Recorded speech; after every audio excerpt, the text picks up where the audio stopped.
presentation, so. Yeah, you can record. No problem. Okay. Yeah, I need a permission because you are a host. Okay, you need to go to my picture. Let me see.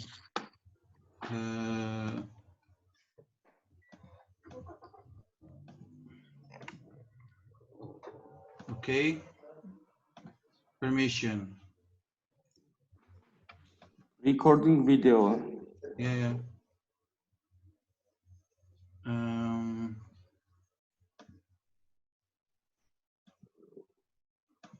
I'm just looking for the permission. Where I can find this. Moment. You stand on my picture video. I will start again. So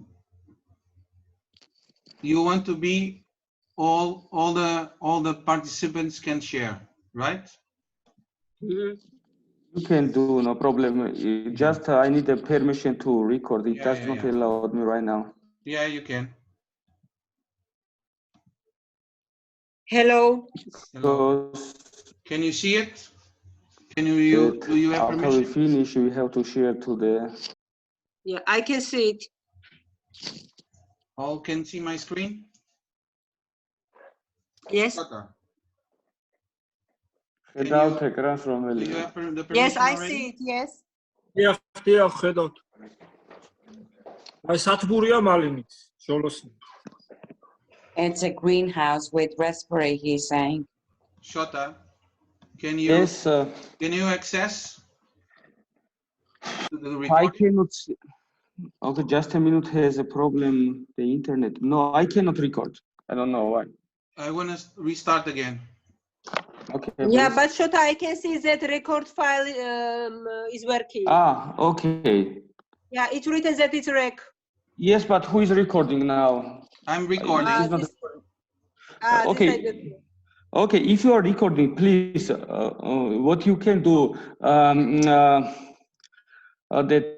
stop the recording, and when you start, mention that record in the computer, not in the cloud, because I have lost one video in the cloud. Okay. It gives you the option, the save in the cloud or save in the computer. Okay, let me see.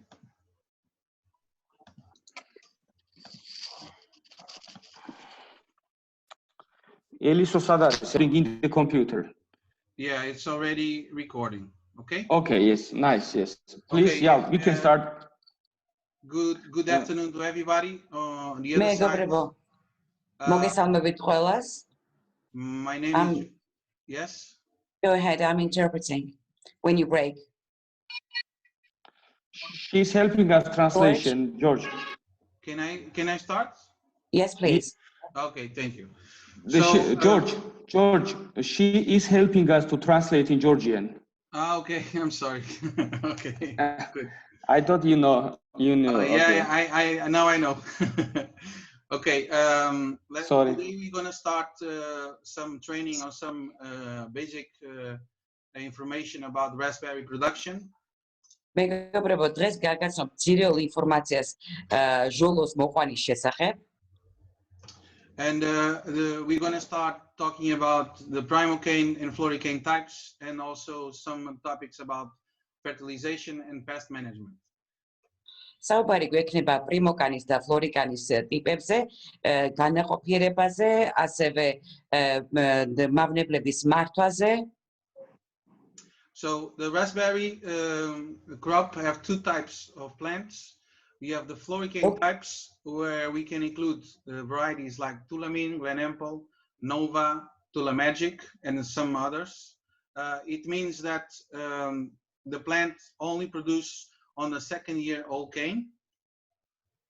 მეგობრებო, მოგეხსენებათ, რომ ჟოლოს ორი ტიპი არსებობს, არის ფლორიკანის და პრიმოკანის ტიპები. ფლორიკანის ტიპებს მიეკუთვნება ტულარმენი, გლენამპლი, ნოვა, ტუმალაგი და ასე შემდეგ. აქ მნიშვნელოვანი ის არის, რომ მეორე წელს იძლევა უკვე ნაყოფს ეს ეს ჯიში, ეს ტიპი. არა, მეორე წლის კი არ იძლევა, ნუ გალბტონი ხათუნა მოკლედ არ არის ანუ აგრონომიის სპეციალისტი, ამიტომ შიგადაშიგ ჩავასწორებ ხოლმე, ანუ ჯორჯი ამბობს, რომ ანუ წინა წლის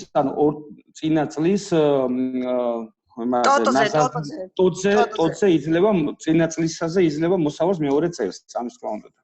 გავაგზავნოთ. და ბატონ ჯორჯს რო უთხრათ, მისი ხმა არის, მის იქნება ან მიკროფონი გაიკეთოს, ან ცოტა ახლოს რომ მივიდეს ეკრანთან. George, participants cannot hear you well. Can you either speak closer or use the microphone, please? You cannot hear me well? That's what they say. Okay. I have my microphone on a maximum. Maximum Okay. microphone. Okay. So now we're going to speak about the primocane type. The primocane type, we have varieties like Amira, Regina, Caroline, Heritage, Polka. And this type of varieties or type of plants are suitable for a double crop. That means that you can have 2 cycles per year. So when you plant a plant of a primocane type, you can have production in the same year. Then the plant gets matured. The following season, you can have a second year crop. მეგობრებო, ხა მეორე ჯიშზე საუბარი, პრიმოკანის ტიპებს მიეკუთვნება ამირა, რეგინა, კაროლინა, ჰერიტაჯი, პოლიკა და ასე შემდეგ. აქ უკვე საუბარია 2 მოსავალზე, რაც იმას ნიშნავს, რომ წელიწადში 2 ჯერ შეგვიძლია მოვიყვანოთ ჟოლო და ეს არის პირველ და მეორე წელს უკვე.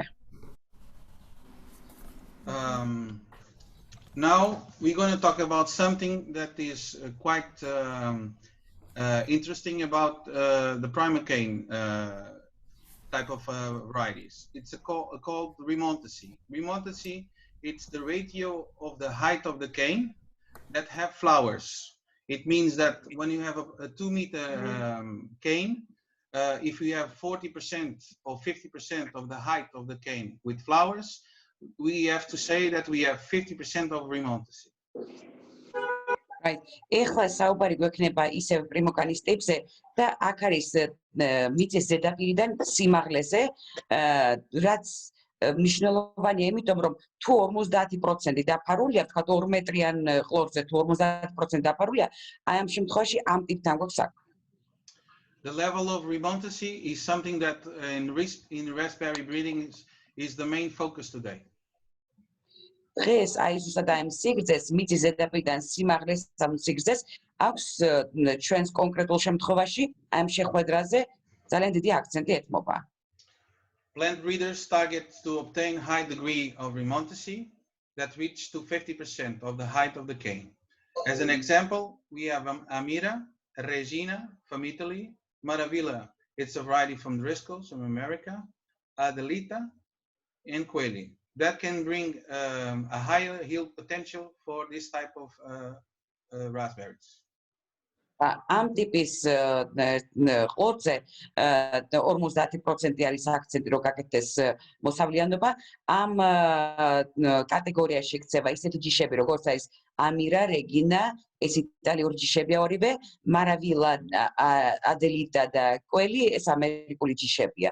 და აქ ზუსტად იმას აქცევა ყურადღება, რომ მოსავლიანობა პოტენციურად იყოს მაღალი. იმ შემთხვევაში 50% არის დაფარული აი ამ 2 მეტრიან ღერძზე. Some varieties can flower down more than the height of the cane, which reveals a percentage bigger than 50% of the remontant degree. An example, Adelita and Primalba. These types are not suitable for floricane production in terms of standard height that we are used to see, 1.5 to 1.8 meters height. Right. აქ არის გარკვეული ჯიშები, რომელიც 50%-ზე მეტს იძლევა ფოთლოვან მასას, ესეთი ჯიშებია ადელიტა, პრიმალბა და ამ ჯიშებში მნიშვნელოვანი ისაა ის, რომ 1.5 მეტრა 800-მდე ადის სიმაღლე ამ ყლორტის. The primocane types are in general more productive, more yield potential than floricane types. პრიმოკანის ტიპები უფრო ზოგადად უფრო პროდუქტიულია, უფრო მეტ მოსავალს იძლევა, ვიდრე ფლორიკანის ტიპი. We're going to talk about now the growing requirements of the raspberry crop. Raspberries prefer temperature ranges from 10 to 25 degrees. 22 ეხა to 20 რა გარემო სჭირდება ზოგადად ვისაუბრებ ამაზე. უპირველეს ყოვლისა მინდა ვთქვა რომ ტემპერატურის მხრივ 10-დან 25 გრადუსამდე ცელსიუსია საუბარი. აი ეს ტემპერატურული დიაპაზონი უყვარს ჟოლოს. 22 to 25 degrees as optimum range. ოპტიმალური დიაპაზონი არის 22-დან 25 გრადუსამდე. 10 degrees as minimum for fruiting ripening. Speed and zero of growing around 5 degrees. Right. 10 გრადუსი არის მინიმალური, იმისაც რომ გამოიყოს ნაყოფი და მომწიფდეს, ხოლო 0 გრადუსი არის იმისაც რომ გაიზარდოს მცენარე. Above 35 degrees Celsius, most of varieties stop growing. 35 გრადუსის ზემოთ უკვე მცენარე წყვეტს ზრდას. RH, it means relative humidity, is preferred is 60 to 75%. შედარებითი ტენიანობა, რომელიც აი ამ მცენარეს უყვარს, არის 60-75%-მდე. But can handle low humidity, as seen in Mediterranean climate. თუმცა უფრო ნაკლები ტენიანობის შემთხვევაშიც ყოფილა შემთხვევები, რომ ეს ნაყოფი მოუწევდა მცენარე გახარებობა. როგორც მაგალითად ხმელთაშუაზღვისპირეთი. Primary varieties chill requirements range from low chill as 150 to 1000 chill hours. So we are talking about chilling hours below 7.2 degrees. Right. ეხლა მოყინვის გაგრილების შემთხვევაში რა თქვა მოთხოვნები გააჩნია ამ მცენარეს გრილდება 150-დან 1000 ეს რა ერთეული არ ვიცი მაგრამ 7.2 გრადუსის ქვემოთ. This is required for bud break as an overwintered long cane. Right. ეს ტემპერატურული თქვა დიაპაზონი საჭირო რომ გამოიყოს ყლორტი და მცენარემ გაიხაროს. Also, it's necessary to have wind protected sites. Saubari არის George, let me explain. She cannot translate because it's a technical language. So saubari არის მეგობრებო ცივ საათებზე, რომელიც მნიშვნელოვანია რომ კვირტი მომწიფდეს, რომ კარგი მოსავალი გქონდეს. არის დაბალი, ასე ვთქვათ, სიცივის საათების მქონე კულტურები და არის კიდევ მაღალი chilling საათების. ამაზე საუბარი. Yeah. George? Yep. So raspberry prefer wind protected sites. Sometimes it's necessary to use windbreakers close to tunnels or open fields. Right. ჟოლოს უყვარს ქარ საცავი ახლოს გაშენება, იმისათვის რომ ქარი არ მოხდეს. ამისათვის საჭიროა რომ ის დავრგოთ და მოვიყვანოთ, გავაშენოთ გვირაბების მახლობლად ან ქარისგან დაცულ ტერიტორიებზე. In soil production, raspberry plants can use 3,000 to 4,000 cubic meters per hectare per year of water. In open field production, also depends on type of soils.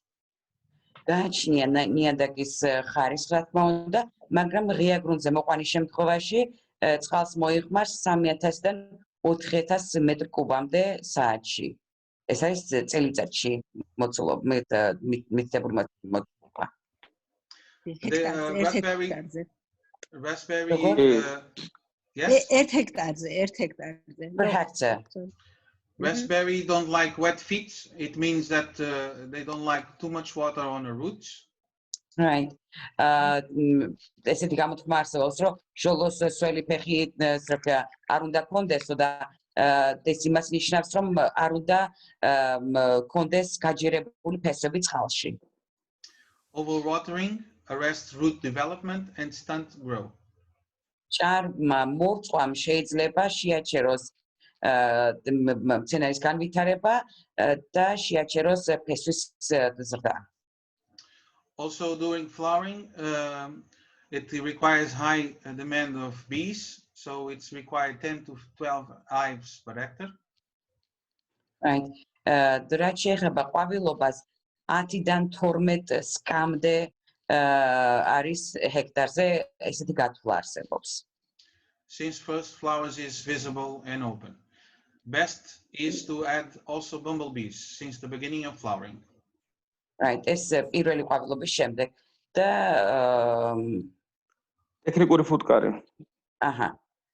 ეს იდეალურია, საუკეთესო ვარიანტია.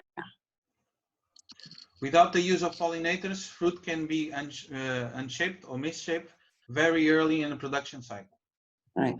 წარმოების ციკლში ძალიან ადრე შეიძლება ფორმა დაკარგოს, ან უფრო მოგვახდეს ნაყოფი, თუ არ მოხდება დამტვერვა.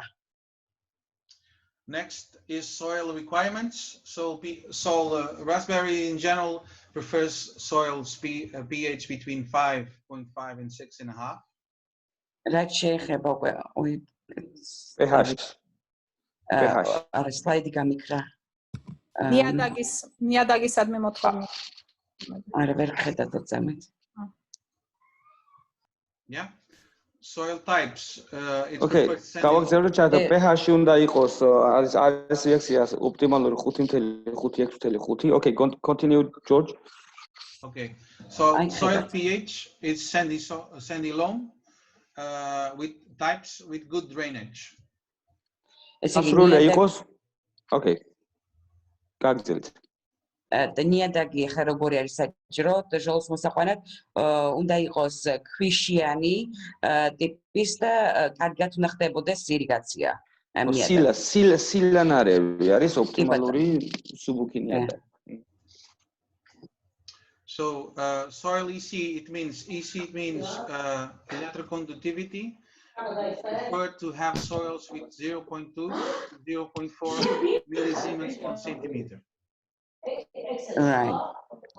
მეგობრებო, ეს არის ძალიან მნიშვნელოვანი, ძალიან ბევრი ჩვენგანი ხშირად ვამოწმებთ მხოლოდ არის რეაქციას pH-ს, მაგრამ არ ვამოწმებთ ამ ელექტროგამტარიანობას, რაც აი უფრო მეტად მნიშვნელოვანია, ვიდრე თქვათ სასუქების შეტანა. აქედან გამომდინარე, აი მიაქციეთ ყურადღება ამ ოპტიმალურს მარილიანობას 0.2, 0.4 უნდა იყოს ოპტიმალობის შემთხვევაში. Raspberries also like organic matter, so soils with 2 to 4% of organic matter is preferred. ორგანული მასალაც უყარს ჟოლოს, აქ 2-დან 4-მდეა პროცენტულად მაჩვენებელი საჭირო. Also, it's important to have high beds for good drain and aeration on a root level. ასევე ძალიან მნიშვნელოვანია აერაცია ფესვის მონაკვეთში, ამის ფესვებში. Raspberry plants also can tolerate heavier soils with high pH, but they will underperform on growing and production. Right.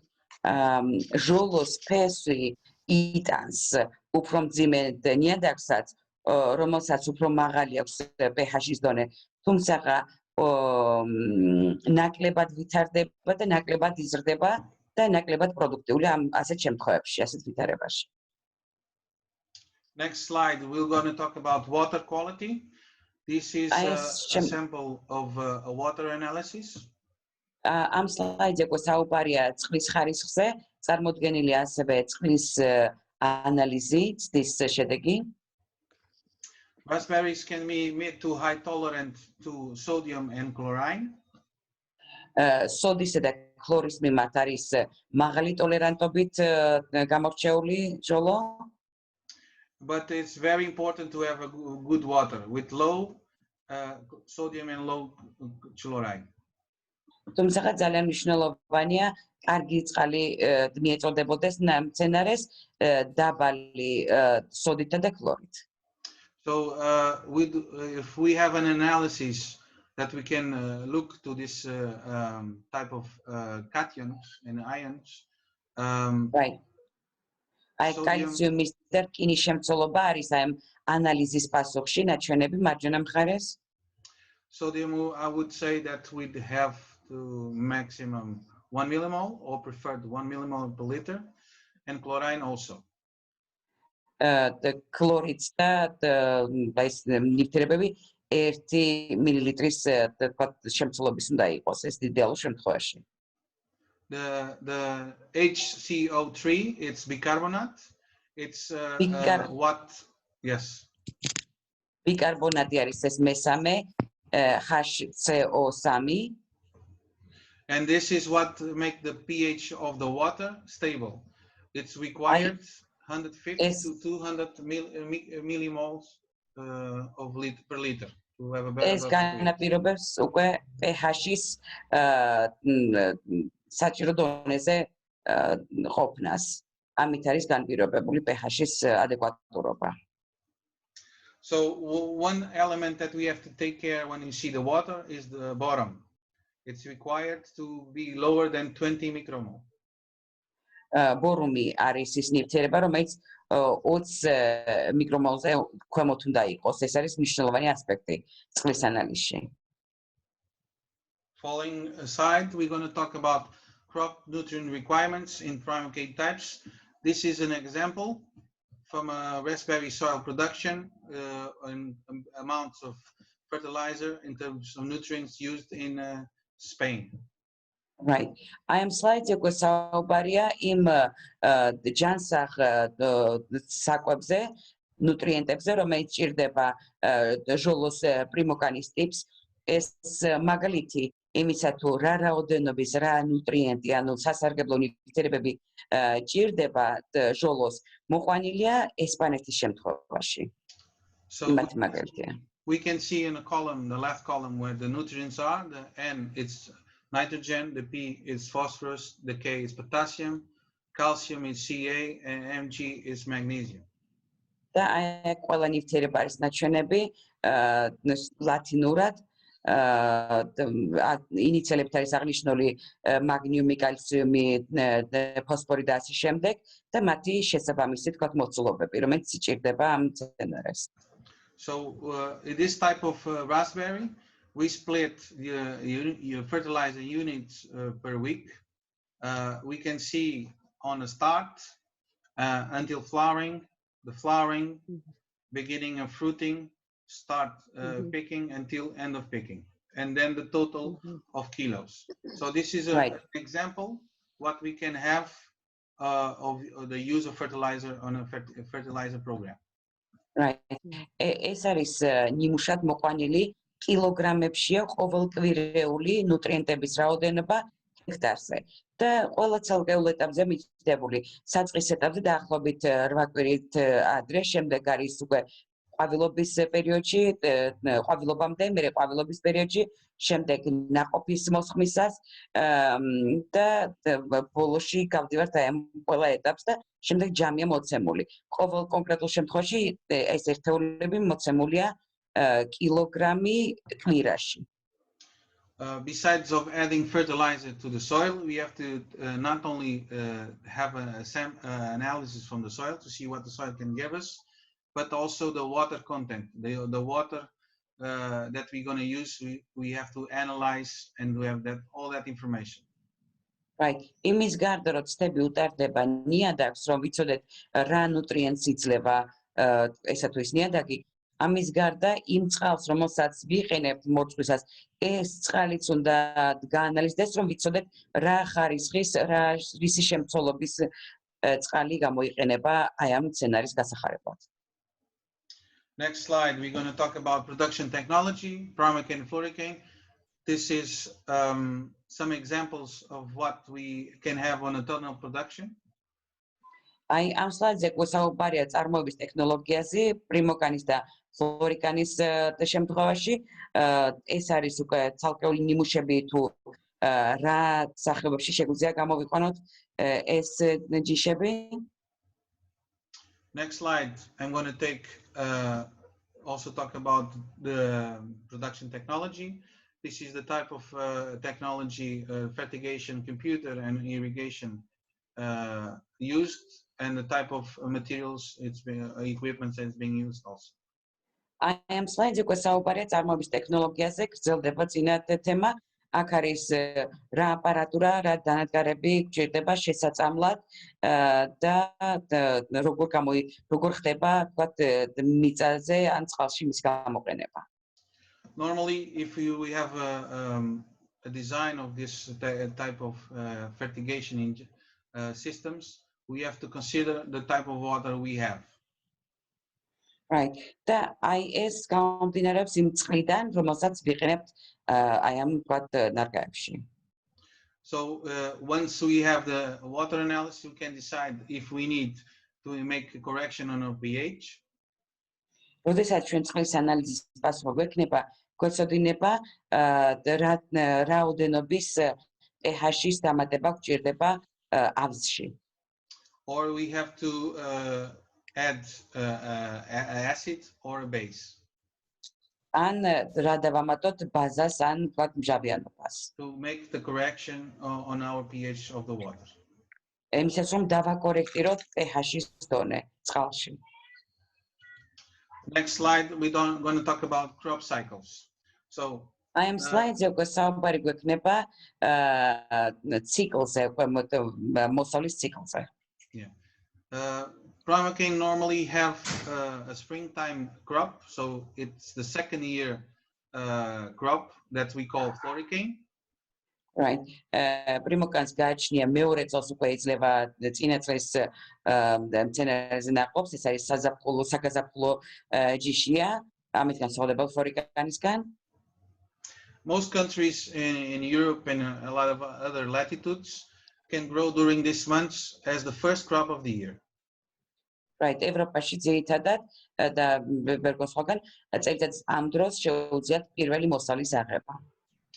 Normally market is marketing them as local or export product. Right. და ბაზარზე ხდება მარკეტინგი, ვთქვათ, როგორც ადგილობრივი ან საექსპორტო პროდუქცია. So the markets, it's easy to find varieties like Amira, Regina, Adelita, Maravilla, and Quayle. და შესაბამისად ბაზარზე შეგიძლიათ ნახოთ უკვე აი ამ თვეებში ამირა, რეგინა, ადელიტა, მორავილა და კვეილი. So with the prima cane varieties or prima cane types, we can also produce on a summertime, July or September. ზაფხულში შეგვიძლია მოსავლის მიღება პრიმოკანის ტიპის შემთხვევაში, ეს არის ივლისიდან სექტემბრამდე პერიოდში. It can be the most difficult time to grow because we have extreme warm temperatures. შეიძლება ძალიან დიდი გამოწვევა იყოს ამ პერიოდში მოსავლის აღება, იმიტომ რომ ძალიან ცხელა უკვე ჰაერის ტემპერატურა ძალიან მაღალი ამ დროს. With this situation, we can see that closer to the sea, with the amplitude of temperature between 28 and 15, it's more preferred to grow raspberries. Right. და ჩვენ დაგვირებით ვხედავთ, რომ ზღვასთან ახლოს თუ არის გაშენებული, ვთქვათ, ჟოლო და დაახლოებით 28-დან მაქსიმუმ 28, მინიმუმ 15 გრადუსია ჰაერის ტემპერატურა. მაშინ ეს უპირატესობა, ვთქვათ, მინიჭებული ტერიტორია და სიმაღლე ზღვიდან.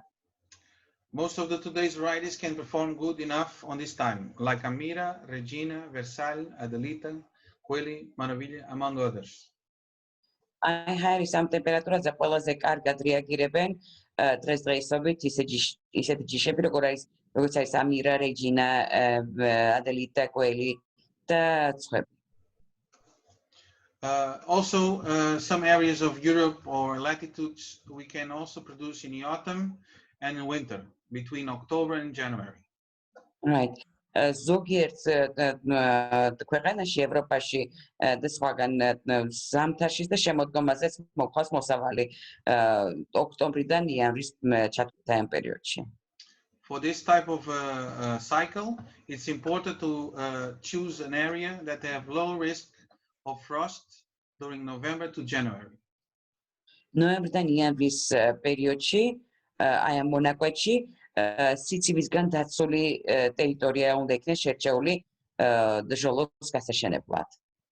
Some varieties can perform better than others. For this time of the year, varieties as Imara, Shani, Adelita, and some others can be suitable.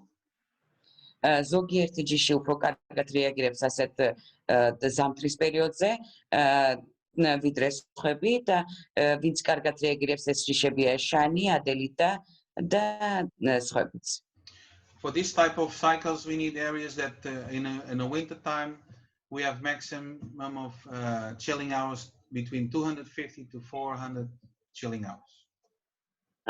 I am ციკლის დროს ზამთრის ციკლი დროს უნდა შევაჩეროთ ისეთ ტერიტორიები, სადაც ცივი საათების რაოდენობა 250-დან 400 საათამდეა. Next slide, we're going to talk about production technology. Am slaidზე საუბარია წარმოების ტექნოლოგიაზე, პრიმოკანზე.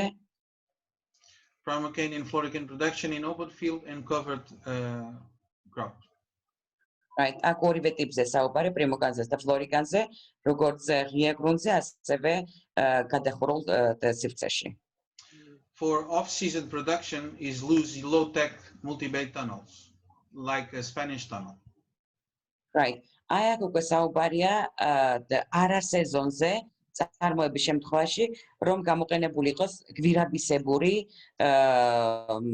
თქვათ სანერგეები ან ესპანური ტიპის თქვათ სათიბები.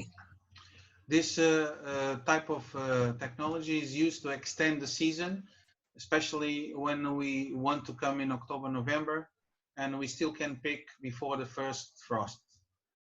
Right. ეს მიმართულება ძირითადად გამოიყენება, როცა გვინდა რომ გავზარდოთ მოსავლიანობის პერიოდი ოქტომბერ-ნოემბრამდე, სანამ პირველი მოყინვა მოხდება და მანამდე გქონდეს თქვათ მოსავალი. Normally it's used plastic cover on these tunnels with between 150 to 200 microns. Right. Ჩვეულებრივ გადახურვისთვის გამოიყენება ცელოფანი დაახლოებით 150-200 მიკრონის სისქის. 55% diffuse light. რომელიც 55%-ით ატარებს შუქს. And this plastic is thermic to improve temperature in the winter. ეს ცელოფანი არის თერმული იმის მიზნით, რომ გაუმჯობესოს ტემპერატურის თქვათ ტემპერატურული გარემო ზამთრის პერიოდში. 7 to 8.5 meter width bay it's required and a maximum length of 50 meters to avoid loss of natural ventilation. Right. ბუნებრივი ვენტილაციის დაკარგვა რო არ მოხდეს, საუბარია აქ 7-დან 8.5-მდე სისქის განტოტვაზე. ეს დაახლოებით მაქსიმუმ 50 მეტრის სიგრძეზე. These tunnels normally we put 3 rows and we have the space between rows between 2 to 2.225 meters. გვირაბში ჩვეულებრივ ამ ტიპის გვირაბში ჩვეულებრივ ვაკეთებთ 3 რიგს და მანძილი აი ამ რიგებს შორის არის 2 მეტრი ან 2 მეტრა და 2.25 მეტრი. Normally we use high beds to have this production and we cover them with plastic or ground cover and sometimes without cover. Right. და აი აქ და ვგავთ როგორც ცელოფნის გადაფარვით, ასევე გადაფარვის გარეშეც. We are using მულჩია საუბარი, მულჩი დაფარვა. Yes. George. Yes. Okay. So we also use drip lines to give irrigation. It's normally two drip lines spaced 33 centimeters. We have 6 drippers per linear meter, and normally the debit of the dripper it's between 1.5 and 2.2 liter per hour. Right. აქ ჩვენ ვიყენებთ წვეთოვან სისტემას მორწყვლისთვის, რომელთა შორის დაშორება ხაზებს შორის არის 33 სანტიმეტრი, 6 ხაზია ესეთი და წყლის დებეტი არის დაახლოებით 1.5-2.2 საათში. Normally we use this type of the debit on a dripper for sandy soils. But for heavier soils with heavy clay, normally we use high debit of liters per hour, normally 4 liters per hour. I am ტიპის დებეტი, წყლის დებეტი არის მორგებული ქვიშიან ნიადაგზე, ანუ მძიმე ნიადაგზე და უფრო მყარ ნიადაგზე შეიძლება გავზარდოთ წყლის დებეთი და გავიდეს 4 ლიტრამდე საათში. As plant type used normally is a plug plant or cold store roots, frigo plugs or cold store long canes. აქ უკვე საუბარია დარგვის ტიპებზე, ჩვეულებრივ გამოიყენება ნედლი, ასევე გამოიყენება სიცივეში შენახული ფესვი, ფრიგო და ლონკეინი, რომელიც ასევე თქვა ცივად იყო შენახული. As a support system to train the plants, we call trellis systems, and you can use the T and the V-shaped systems. Right. ჩვენ ვაშინებთ აი ამ მცენარეს თოკების ან ჰორიზონტალური სამაგრების დახმარებით, ჩვეულებრივ გვაქვს ხოლმე ან ლათინური ტე ასოს ფორმის ესეთი თოკები ან მავთულები ან ლათინური ასობგერა სისტემა. კი ბატონო. Yes? Your hands. Yeah. So the trellis system, it's to help the plant to get supported and grow erect. And the posts that is being used can be from wood or iron with 3 single wires. And also in the laterals, we use normally chains for the spring crop lateral support. Right. და ესეთი მხარდამჭერი სისტემისთვის ჩვენ ვიყენებთ სალოებად ვიყენებთ ხის ან მეტალის ჯოხებს და ასევე სამ ცენტრალურ თქვათ მავთულს, რომელიც გაიდება ამ ხის ან მეტალის სამაგრებზე. ეს სიმყარისთვის რომ ამას აყვეს უკვე მცენარე. I'm going to go back some slides and we can see the systems. So here the T system. So we have the T system with the central wire and chains. Right. მესამე ფოტო არის T სისტემა, სადაც T ფორმის არის და ეს სისტემა, სადაც გადებულია ცენტრალური მავთულები და ჯაჭვები. On the right side you can see the V system with the central wire and rope lateral support. Right. და მარჯვენა მხარეს მეოთხე ფოტო არის ლათინური ასობგერა V-ს ფორმის სისტემა, რომელსაც ცენტრალური მავთული აქვს და ასევე გვერდითი მხარდამჭერი სისტემები აქვს. This can be from wood or iron. Some growers prefer to use in wood, some prefer in iron. Okay. ეს ვთქვათ სიმყარისთვის ამ სისტემაში გამოიყენება ან ხე ან მეტალის მასალა, გააჩნია ფერმერის სურველზე და გემოვნებაზე დამოკიდებული, რომელსაც რომელი ურჩევნია იმას იყენებს. ანახეთ მუნცია ყველაფერი გაკეთებული. George. Yes. George, may I ask you? Yes. Yeah, there is a question. Okay, stop this presentation. The 2 drip lines spaced blah blah blah 6 drippers of 1.5 2.2 liters hour for sandy soils and for heavier soils a higher debit. So for sandy soils we need less, and for heavier soils we need too much water, or it's opposite? No, it's correct. With the sandy soils, we can use less debit of per liter on a dripper per hour because we have to irrigate more often. So you don't need to give too much water. Right. Კითხვა მდგომარეობდა მეგობრებო, წყლის დებეთზე. ქვიშიანი ნიადაგი საჭიროებს ლიტრანახევარ 2 და 2 ლიტრ საათში და უფრო მყარი, უფრო მძიმე ნიადაგი უფრო მეტ დებეთს საჭიროებს თუ არაო და დადებითი იყო პასუხი, რახან უფრო ხშირად ვახდენთ მორწყვას, ამ შემთხვევაში უფრო მძიმე ნიადაგს სჭირდება უფრო მაღალი ლიტრაჟის დებეთი და ქვიშიან ნიადაგს სჭირდება ნამდვილად ლიტრა ნახევარი საათში ან 2.2 ლიტრა საათშიო.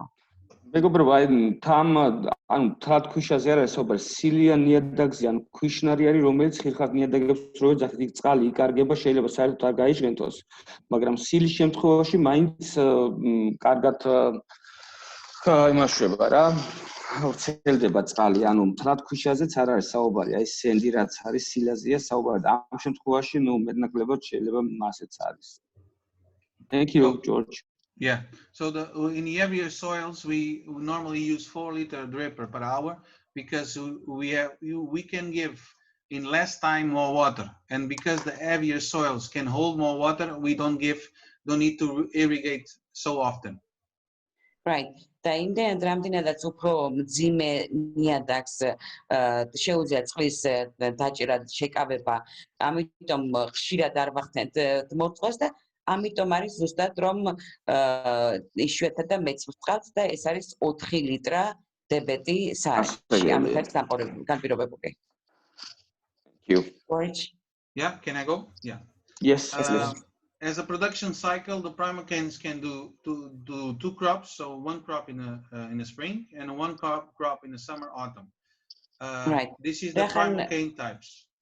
რახან პრიმოკანის ტიპზე საუბარი მოგესწრებათ რომ ორ მოსავალს გვაძლევს წელიწადში, ეს არის ზაფხულის გაზაფხულო მოსავალი და შემდეგ მეორე არის საზაფხულო ან საშემოდგომო მოსავალი.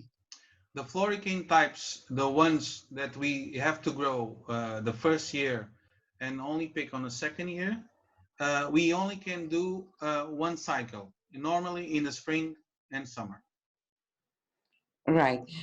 The floricane შემთხვევაში, როდესაც საუბარია იმას, რომ პირველ წელს გვაქვს მცენარე და მეორე წელს გვაქვს მოსავალი, აქ ერთი თქვათ ერთ ციკლზე საუბარი, ეს არის ზაფხულის პერიოდში.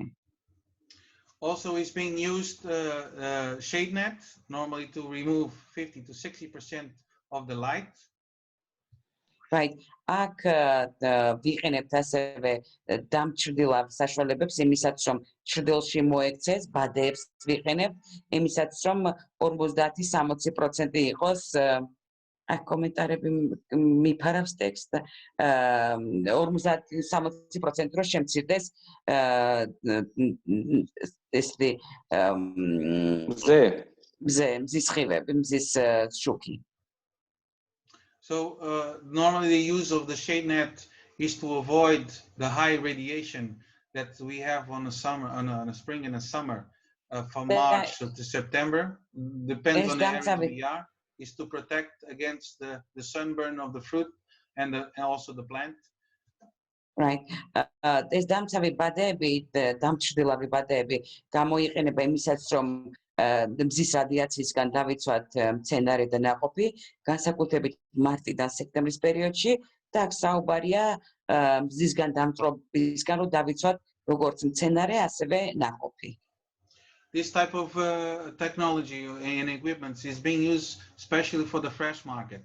Of course, if you are growing for the industry, for industry or for frozen fruit, this technology are not being used. Right. მეგობრებო, ეს ტექნოლოგია გამოიყენება მხოლოდ ნედლი ხილის ბაზრისთვის, თუ წარმოების ჯაჭვში აპირებთ თქვენი პროდუქციის გამოყენებას ან თქვათ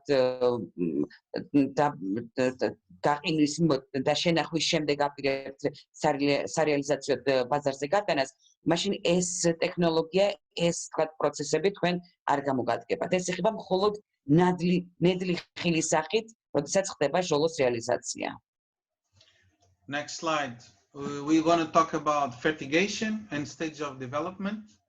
So ამ სლაიდზე უკვე საუბარია ფერტიგაციაზე და განვითარების დონეებზე და ეტაპებზე. So this is the typical cycle of a primocane plant in March, April, in the left picture. აი აქ მარცხენა მხარეს გამოსახულია ფოტო, რომელიც ასახავს პრიმოკანის განვითარების ეტაპებს მარტი-აპრილის პერიოდში. So the left picture, it's a recent plantation that is being done in April or May, depends on where latitude we are. And the next picture, it's the shoots that are coming, the new shoots that are coming from the roots that can also replace in the second year the growth of primal cane. Right.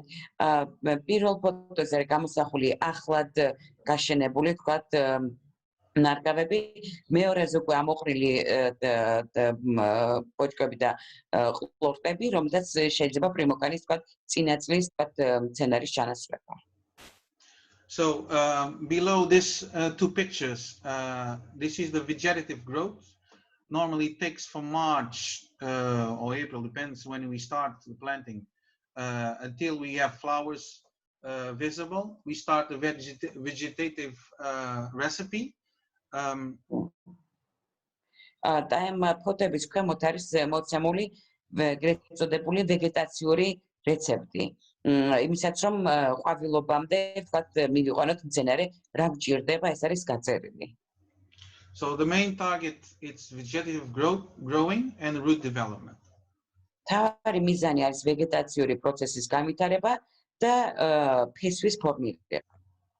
Normally we can start with the vegetative recipe with calcium nitrate, ammonium nitrate, monopotassium phosphate, magnesium nitrate, and trace elements. Also we can use organic matter.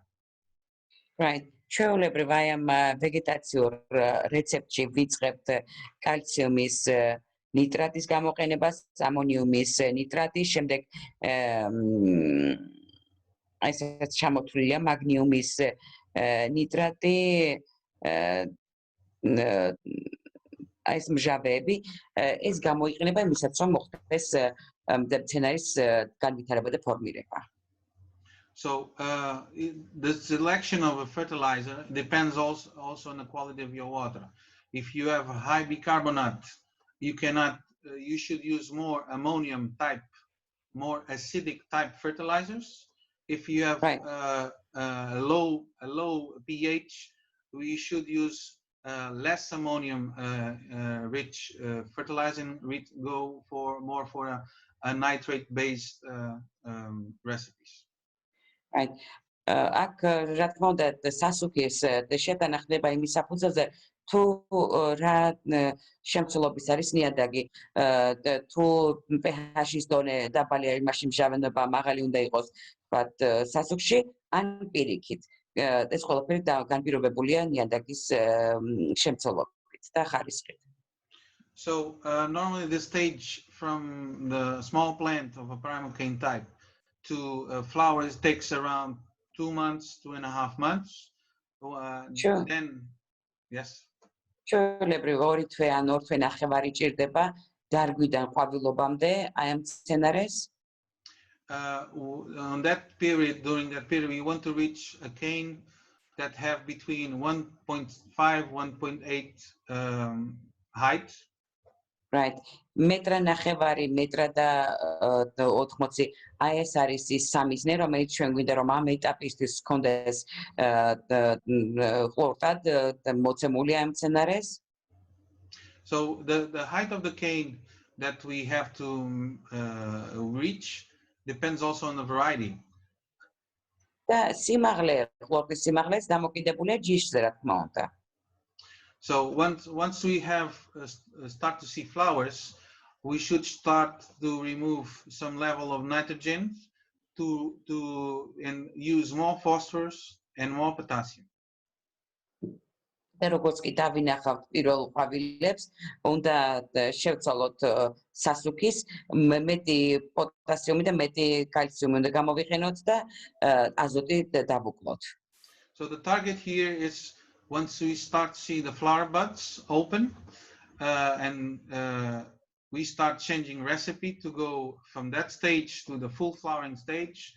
And we only change when we start to see the first 25% of the fruit set. Right. ჩვენ აი ამ სტადიებს ძალიან ყურადღებით ვაკვირდებით, უნდა დავინახოთ ის ეტაპი, როდესაც იწყება უკვე ყვავილების გახსნა და შემდეგ ეტაპზე გადავდეს, სადაც გაწერილია ყველა ის ნივთიერება, რომელიც სასუქში უნდა იყოს და უკვე როდესაც იძლევა ნაყოფს მცენარე ყვავილი გვაძლევს უკვე ნაყოფს, იქაც შემდეგი ეტაპია, როდესაც რაღაც გარკვეული ნივთიერებები სასუქიდან იკლებს, რომ არ დაზიანდეს ეს ციკლი და პროცესი. So in this period, we start to see on the fourth picture, we start to see some flowers, and that's the more or less the moment that we should change recipe. Okay. Right.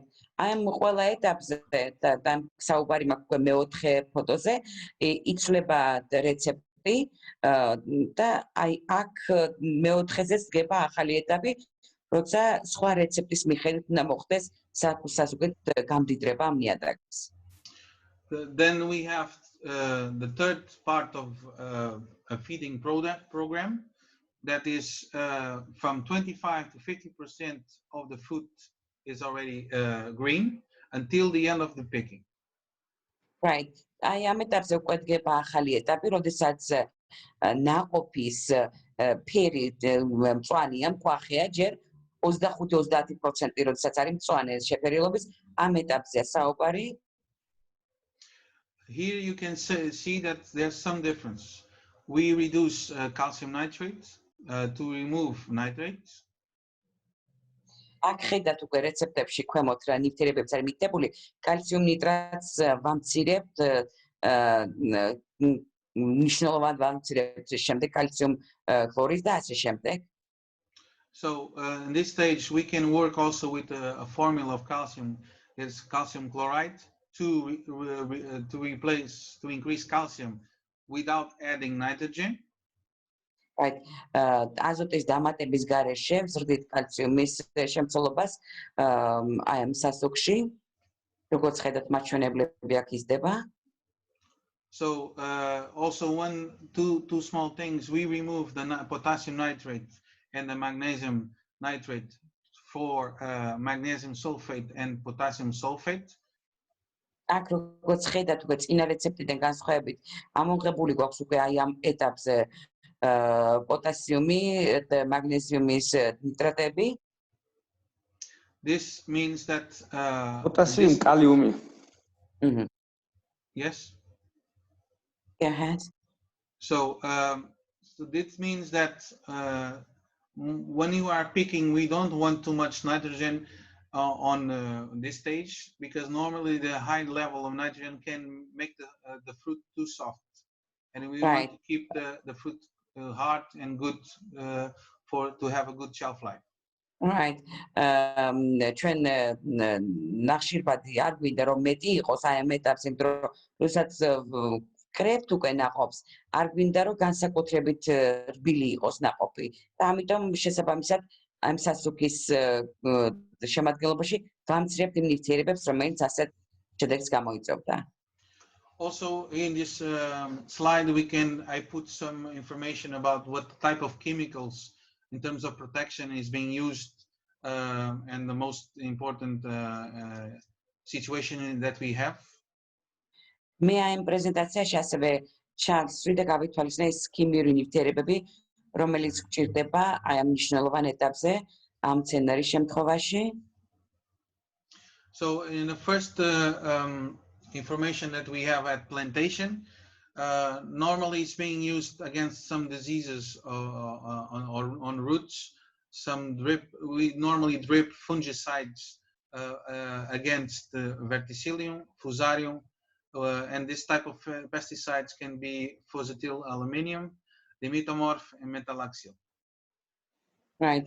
არის გარკვეული ნივთიერებები, რომელსაც ვიყენებთ სხვადასხვა დაავადებების წინააღმდეგ, განსაკუთრებით სოკოვანი დაავადებების წინააღმდეგ და ეს ალუმინის შემცველი და სხვა ნივთიერებების შემცველი ქიმიური ნაერთებია.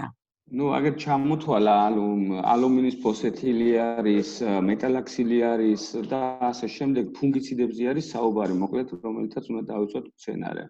ალუმინის ფოსფატილი არის ესეთი მელოდი დუარის თუ არ ვსდები, ბაიერის წარმოება. George. Okay, so during this stage of growing, sometimes you find some issues, some pests and some diseases. Normally, we use for botrytis or for mildew. Normally, and rust, that's the diseases that can normally appear on a raspberry, and also we can find spider mites and caterpillars. Right.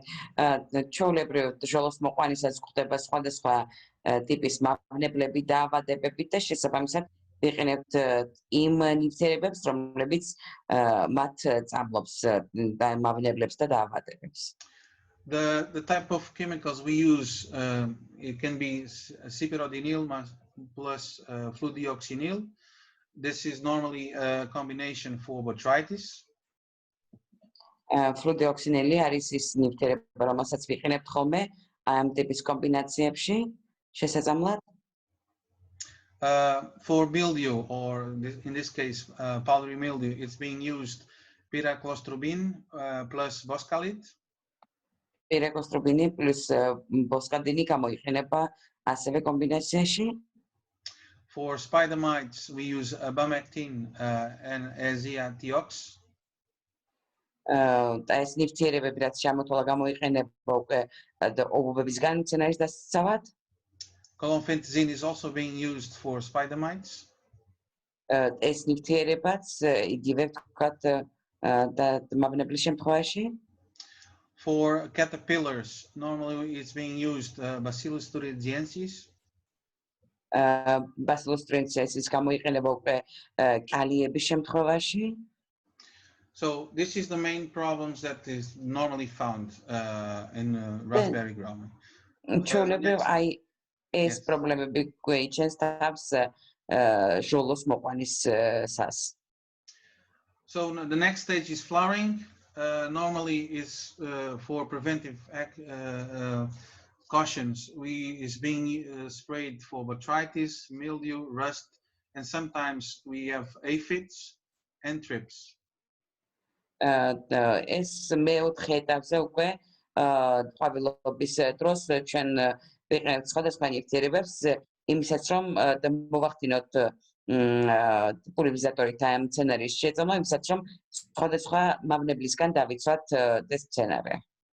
So cyperodinil and plus fludioxonil, it's again against botrytis.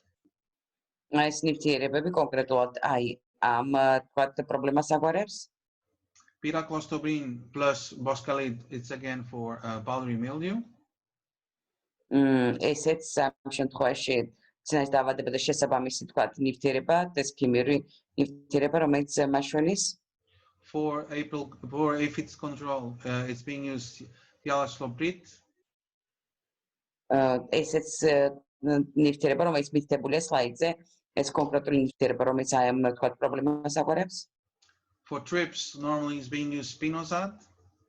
Spinosad გამოიყენება კონკრეტულად თრიფსის შემთხვევაში. Spinetoram, it's normally used for controlling of Drosophila suzuki. Spinetoram გამოიყენება Drosophila suzuki-ის შემთხვევაში, ამ მევნების შემთხვევაში. And Bacillus thuringiensis is being used normally during flowering because the moths lay eggs on the flowers and they start growing inside of the fruit. So we have to spray prevently to avoid to have caterpillars inside of the fruit. და აი ამ ნივთიერებებით უნდა შეიწამლოს მცენარე იმისაც რომ კალიებმა და თქვათ სხვა მავნებლებმა არ მოახდინონ კვერცხების დადება ნაყოფის შიგნით.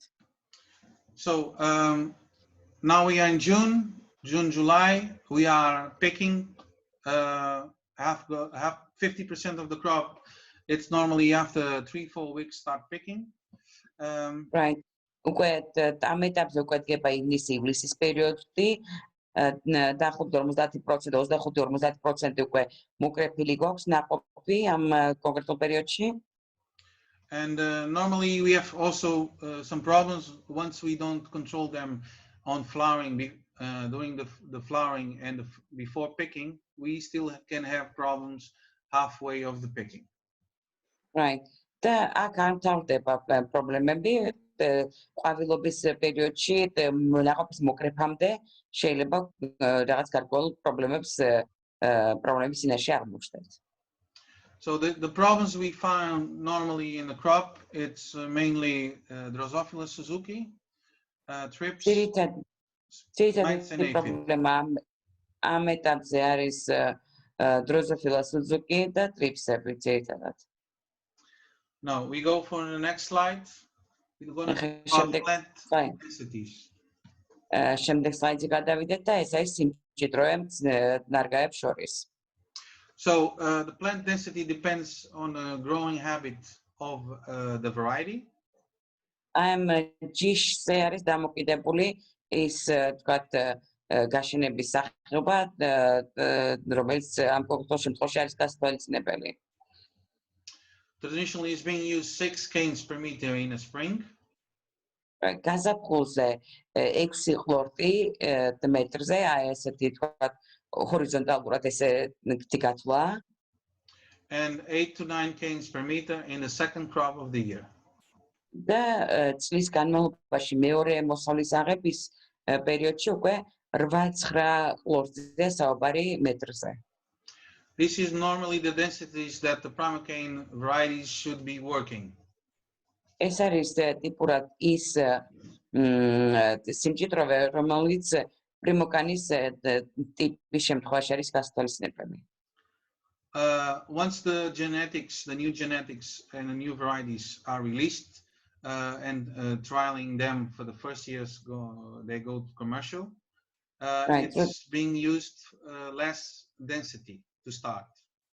Right. როდესაც ახალი სახეობები გამოიყენება, ნაკლებია სიმჭიდროვე ამ ყლორტებს შორის და ესეთი თქვათ ტიპოლოგია ვითარდება, რომ 4-დან 6 თქვათ ყლორტამდე გამოდის მეტრზე.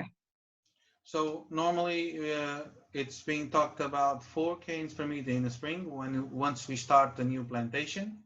And yes. გაზაფხულზე ან ახალი პლანტაციის გაშენების პერიოდში მეტრზე გვაქვს 4 ყლორტი. And later on, after we have the plant on a soil growing one season and second season, we can go to the third season to 6 canes per meter. და როდესაც უკვე გვაქვს უკვე მცენარე დარგული განვითარებული მოყვანილი, მეორე მესამე წელსაც შეგვიძლია უკვე სეზონზე კონდეს 6 ყლორტი მეტრზე.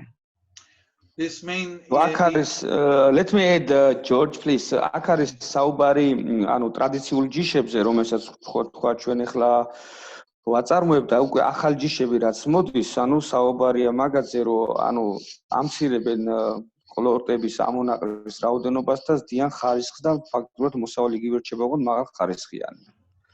Sorry. No problem. It's good to have some help. So why we change densities? Also because the new varieties and the new genetics, after we trial commercial varieties, we see that the density when we start with more plants, it's becoming a problem and can create sanitary reasons. So it can create diseases. So we don't want diseases. Also create more shade and create less air movement. We want more less shade and more air movement, and we want also better fruit quality. Right. როგორც შოთამ ეხლა ბრძანა პრინციპში ვიწყებთ მეტი და შემდეგ წლებში გადავდივართ ნაკლებ ყლორტების რაოდენობაზე, ზუსტად იმის გამო, რომ ახალ სახეობებს, ახალ კომერციულ თქვათ ვარიანტებს ვნახულობთ, თან გვინდა რომ აერაცია ყლორტებს შორის უფრო თავისუფალი იყოს და მცირდება ყლორტების რაოდენობა, თან გვინდა რომ ნაყოფის ხარისხმა იმატოს და ზუსტად ამის გამო ხდება თავიდან მეტი და შემდეგ უკვე მოგვიანებით ნაკლები ყლორტი მეტრზე. რაც ნაკლები მცენარე გვექნება, ანუ აერაცია მეტი აქვს, მეტი სინათლე აღწევს, უფრო კარგ მოსავალს იძლევა და დაავადებაც ნაკლებად ვრცელდება. Light air less diseases and high quality linkage. So we say normally with the primary cane crop that 4 to 5 kilo a linear meter, it's a good result. მეტრზე 4-5 კილო კარგი შედეგია პრიმოკანის შემთხვევაში, ასე ვამბობთ.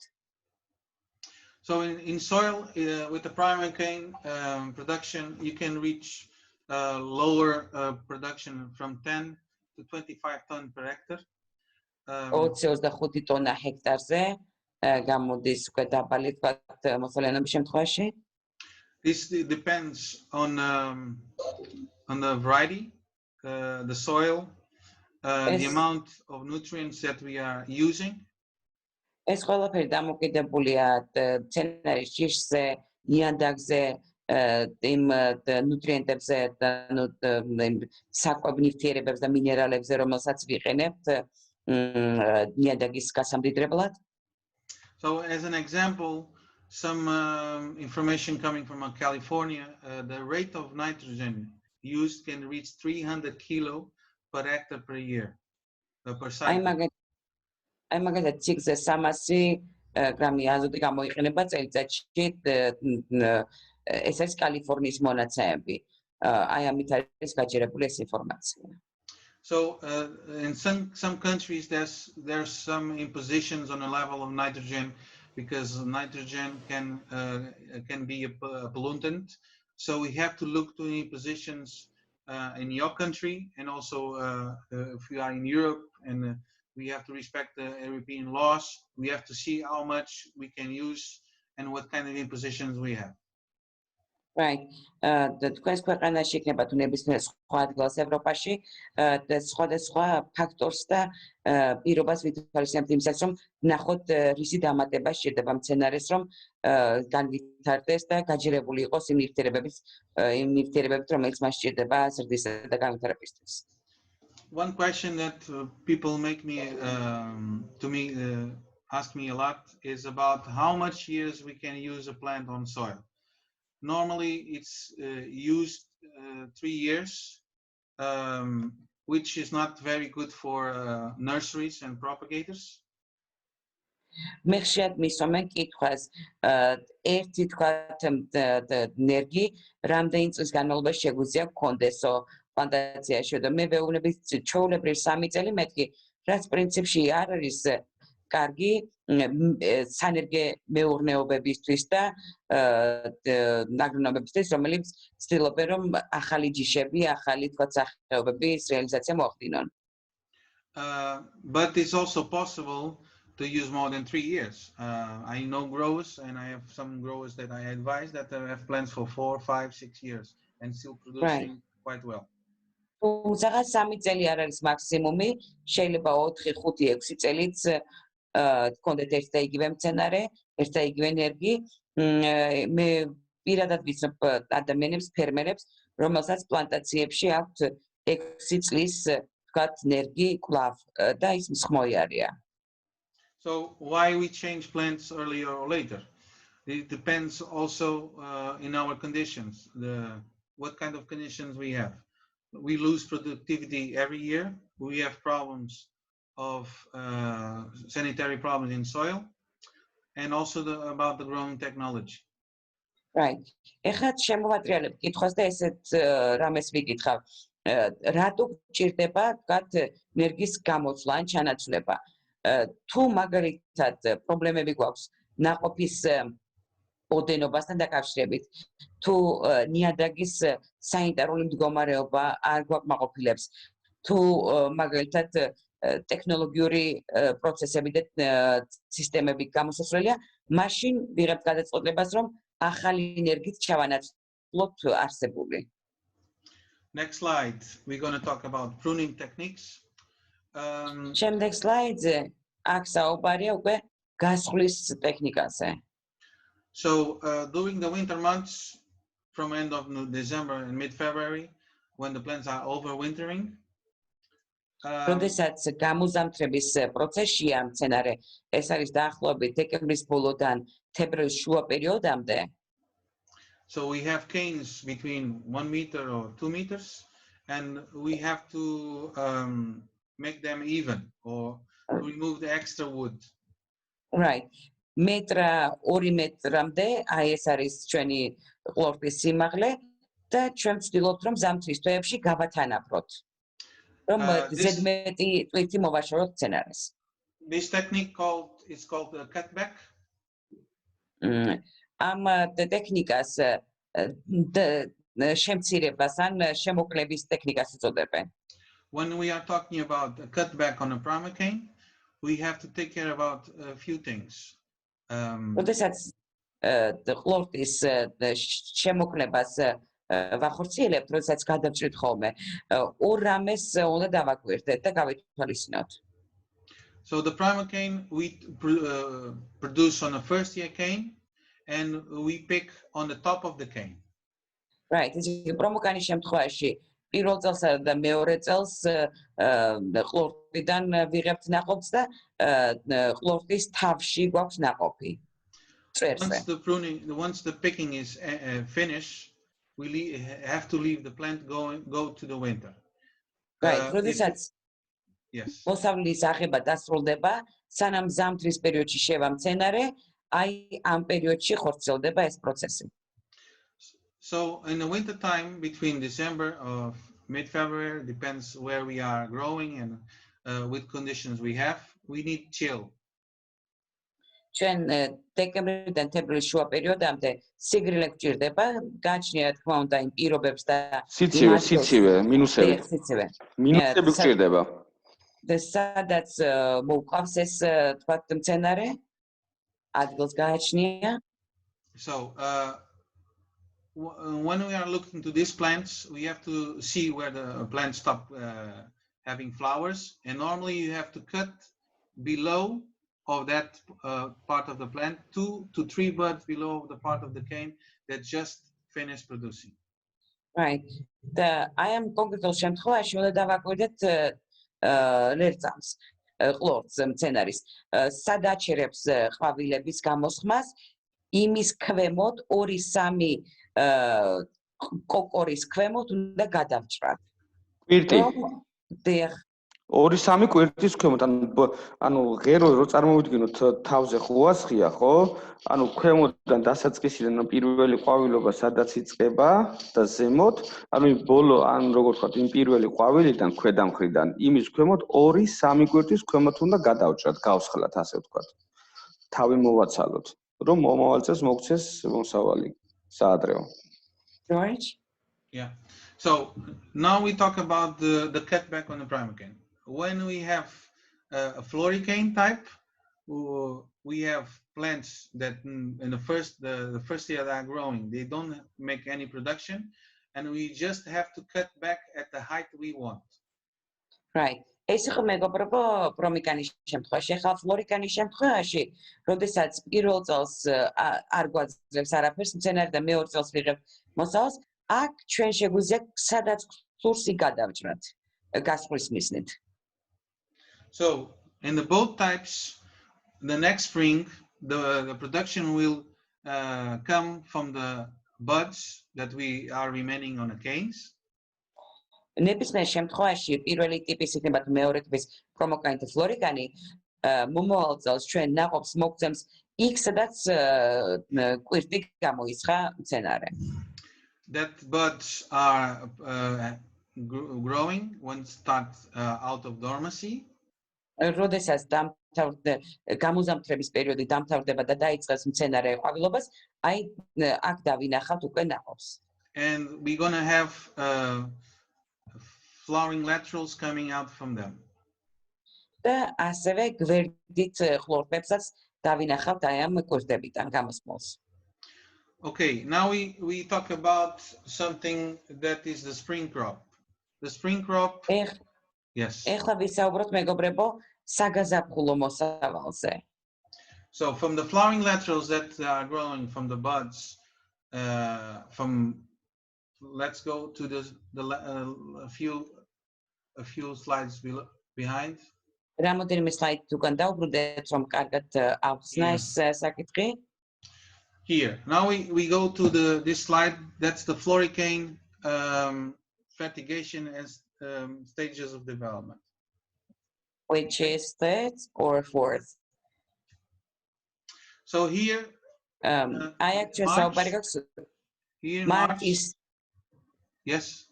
მარტის თვიდან დავიწყოთ მეგობრებო, აი ეს ფლორიკანის ჯიში და განვითარების სხვადასხვა ეტაპები და მარტიდან ვიწყებთ ახსნას. So now we prune in the winter time and we coming in the first days of the spring. It's March. ესე იგი ზამთარში გასხლა მოვახდინეთ და უკვე დამთავრდა გამოზამთრების პერიოდი, დაიწყო მარტი და ვხედავთ აი პირველ სურათზე გამოსახულ მდგომარეობას.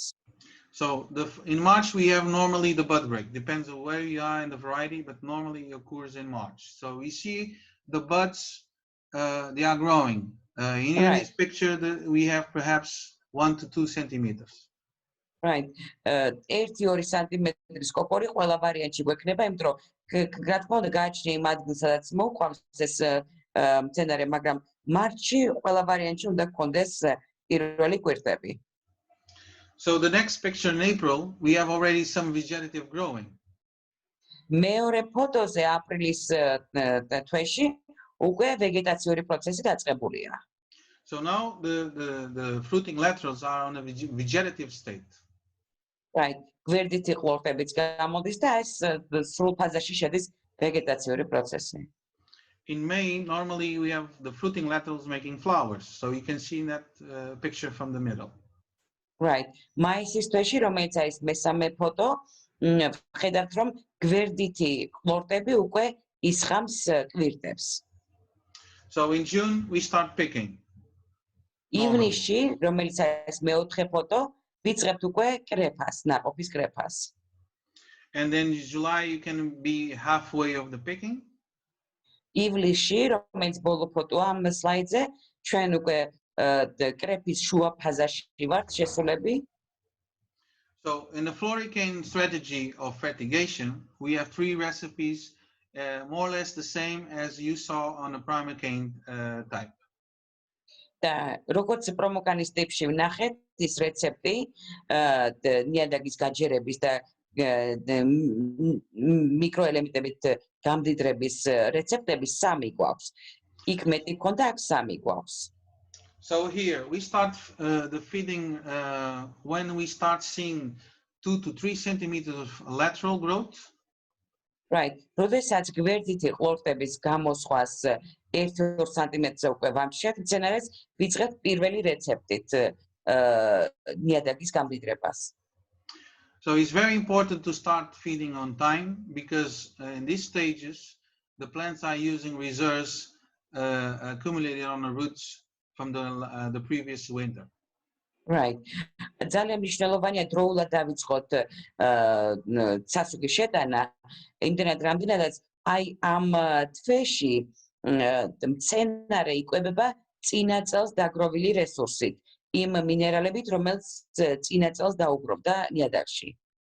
So the strategy of prevention diseases and pests is more or less the same. Every stage we have to evaluate if we need to spray against diseases, depends on the pressure of the disease, the conditions. აქაც ფლოროკანის შემთხვევაში მნიშვნელოვანია მოვარგოთ ეს რეცეპტი იმ აუცილებლობას, რომელიც გაგვაჩნია მავნებლების და დაავადებების აღკვეთის, ანუ პრევენციის მიზნით. აქ ჩვენ ვახდენთ იმის აღქმას და დაკვირვებას თუ რა აწუხებს მცენარეს და მასზე მორგებული არის ის სტრატეგია, რომელსაც ვიყენებთ ამ დაავადების ან მავნებლის წინააღმდეგობის. We're going to jump some of the topics that we already spoke and we're going to follow through the next topic. Right. ჩვენ ერთი ტიპი გავიარეთ და პრიმოკანის ტიპი გავიარეთ, ამიტომ ფლორიკანის ტიპზე იგივეს აღარ გამეორდები და გადავალ იმ საკითხებზე, რომელიც ჯერ არ განგვიხილია. So raspberry main pests and diseases. ამ სლაიდებზე მეგობრებო, ხედავთ იმ ძირითად მავნებლებს და იმ ძირითად დაავადებებს, რომლებიც ჟოლოს შემთხვევაში არის აქტუალური. Trips can be one of the pests that we can find on a crop. Normally damage fruits and leaves and are virus vectors. როგორც ვიცით, ფოთლებზე და ნაყოფზე დამაზიანებელი გავლენა აქვს ერთ-ერთ მავნებელს, ტრიპს ამ შემთხვევაში, რომელიც არის ვირუსების ვექტორიც, განმაპირობებელი. Also, we have leafhoppers that can damage also the leaves, leaving toxic saliva that weakens the plant. ასევე არის კალიები მავნებლებს შორის, რომლებიც ტოქსიკურ ნერწს ტოვებენ ფოთლებზე და ამით ასუსტებენ მცენარეს. This type of insect also can be a virus vector. ეს მავნებელიც შეიძლება იყოს ვირუსის ვექტორი, ანუ განმაპირობებელი ფაქტორი. One of the most important pests is aphids. They can create honeydew on leaves that will attract a kind of black fungus that it's called fumagene. And this fungus can, when they are growing, they can reduce photosynthesis, and they also, this type of insect can be a virus vector. შემდეგი კლასი მავნებლებში არის აფიდები, რომელიც გარკვეულწილად თაფლის სითბოების შემცველ წვეთებს ტოვებს ფოთლებზე, რომელიც იზიდავს შავ სოკოს ტიპის ფუნგუსს, რომელიც ამცირებს ფოტოსინთეზს ამ მცენარეში და ესეც არის ვირუსის vectori, ანუ განმაპირობებელი ფაქტორი. So also another important pest is spider mites. The feeding with they do on plants, they inject normal toxic saliva that can weaken the plant and also reduce photosynthesis. Normally, some varieties are very susceptible and they can even lose completely the leaves. Right. აქ მცენარის ჯიშს გააჩნია, მაგრამ ძირითადად ეს ობობის, თქვათ, მაგვარი მავნებელი ტოვებს ტოქსიკურ ნერწს ფოთოლზე, რომელიც ასუსტებს მცენარეს და ამცირებს ფოტოსინთეზს. მაგრამ ჯიშს გააჩნია, რომ ვამბობ, გულისხმობ იმას, რომ ზოგიერთ სახეობას, ზოგიერთ ჯიშზე ჟოლოს ფოთლები შეიძლება სულ გაანადგუროს აი ამ ობობამ. So, next pest caterpillars are also the moths, the adult phase. We have in raspberries a lot of these insects can damage because they eat leaves, and some species can lay eggs on the root area, and they also can eat the roots. Right. ეხლა შემდეგ კლასზე გადავდივართ მავნებლების, ეს არის კალიები, მოზარდი კალიები, რომლებიც ჭამენ ჟოლოს ფოთლებს, აზიანებენ ამით მის ფოთლოვან სისტემას და ზოგი კვერცხს ხსნებს კიდევაც ფესვებში, ან ფესვებს უჭამს ჟოლოს. Wine weevil. Wine weevil is a kind of a beetle that can, the adult can defoliate leaves, and the larva that is normally appeared on soil. The larvae feed on organic matter. Normally they eat some root hairs. Right. ეხა ვაზის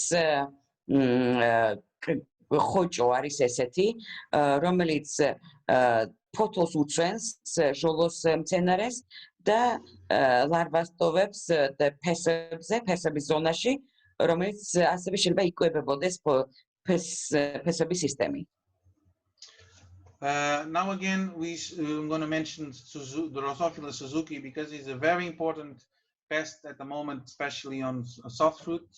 And the female, it's the main issue because the female lay eggs inside of the fruit, and they prefer the fruit that is already getting some color and getting ripe, and that can damage the fruit quality because once you make a hole sting, you put an egg on the fruit, you can have problems of diseases coming in from the leaky fruit that we have, and also in the post-harvest.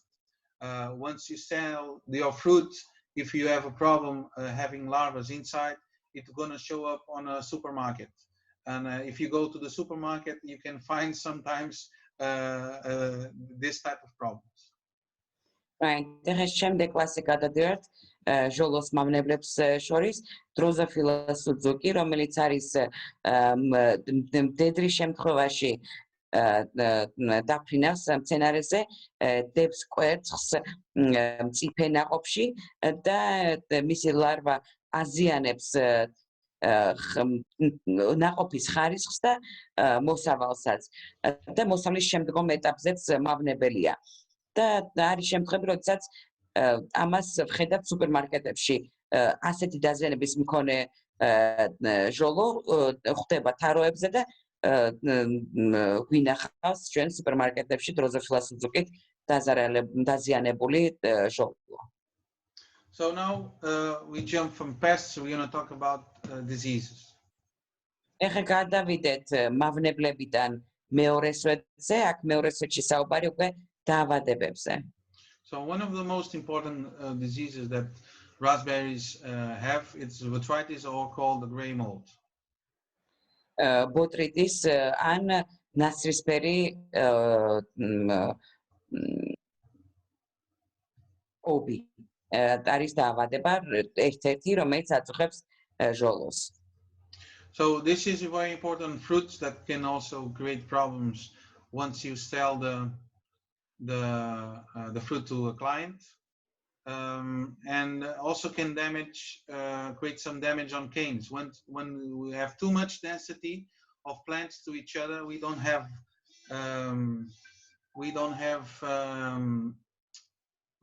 air, we don't have ventilation, and we don't have light. So once you start not having these three things, a lot of humidity starts to appear in the leaves. So you can have also damage from botrytis on that situation.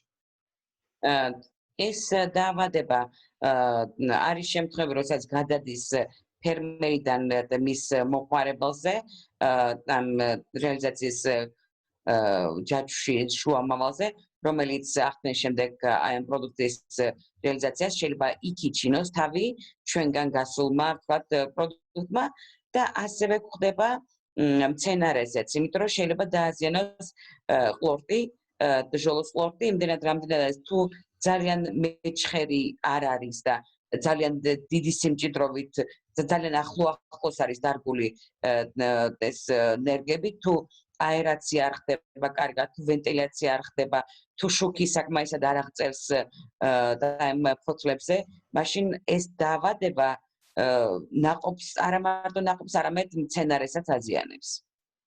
I saw that somebody raised the hand. Somebody have a question. Can you?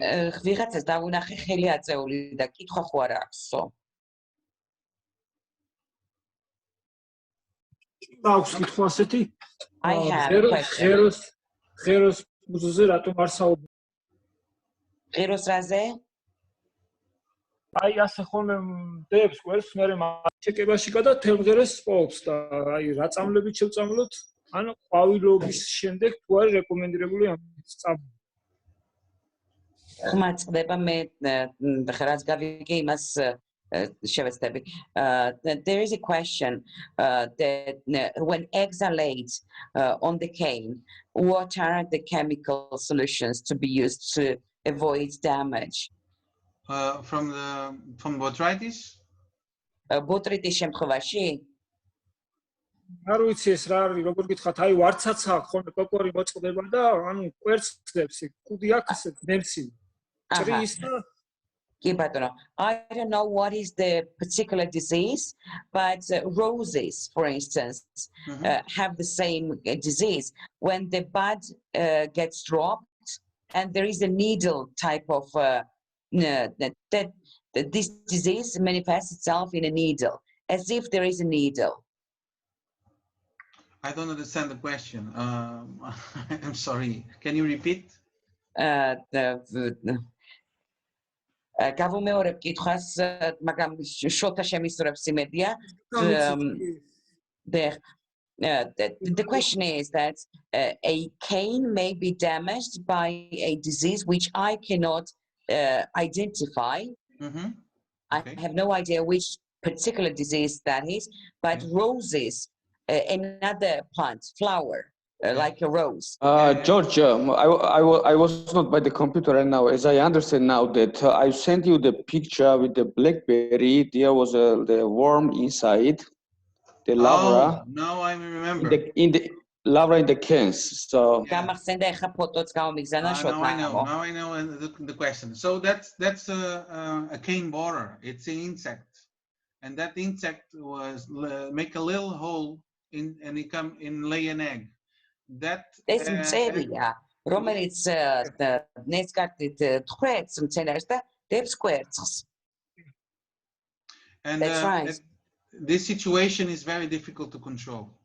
ამ სიტუაციის კონტროლი ძალიან რთულია. The only thing we have to do is to try to identify the insect, try to see which kind of insect can do this, and then which habits they have.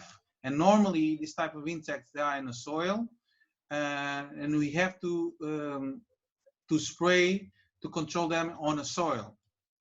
Okay. და მე გირჩევ რომ დააკვირდეთ მდგომარეობას, ნახოთ რა მწერია, გამოავლინოთ რა მწერია, რომელი მწერი გვიზიანებს ნაყოფს და დააკვირდეთ რა ქცევის მოდელი აქვს ამ მწერს.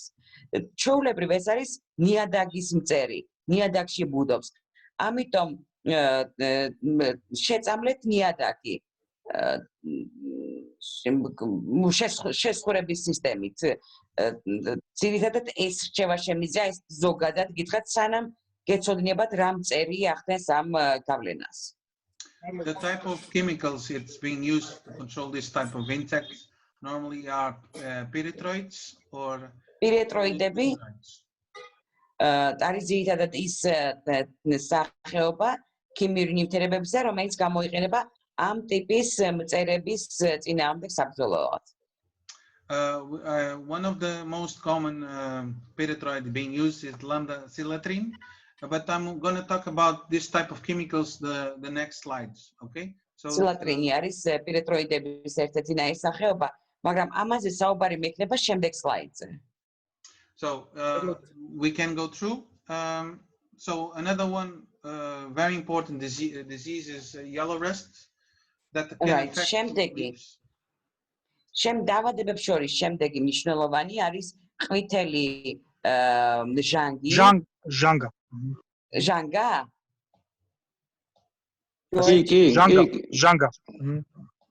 ყვითელი ჟანგა. Yes. George? Yes. Go ahead. Okay. So this can affect leaves. So the sporium can starts on the bottom part of the leaf. That sporium will weak the plants, and with wind and also bees can transport the spores and contaminate the fruits. That happens especially during flowering when the bees are flying and they are touching the spores, the yellow spores. Sometimes they make a mistake in thinking that they are pollen, and they take the spores on the legs to the flowers. Most of the times we can see the yellow rust contamination on flowers because of the bee transport of the spores. And that once the fruits start to get this sporium visible, the yellow sporium on the fruits, the fruit is not markable. You cannot sell it anywhere. Right.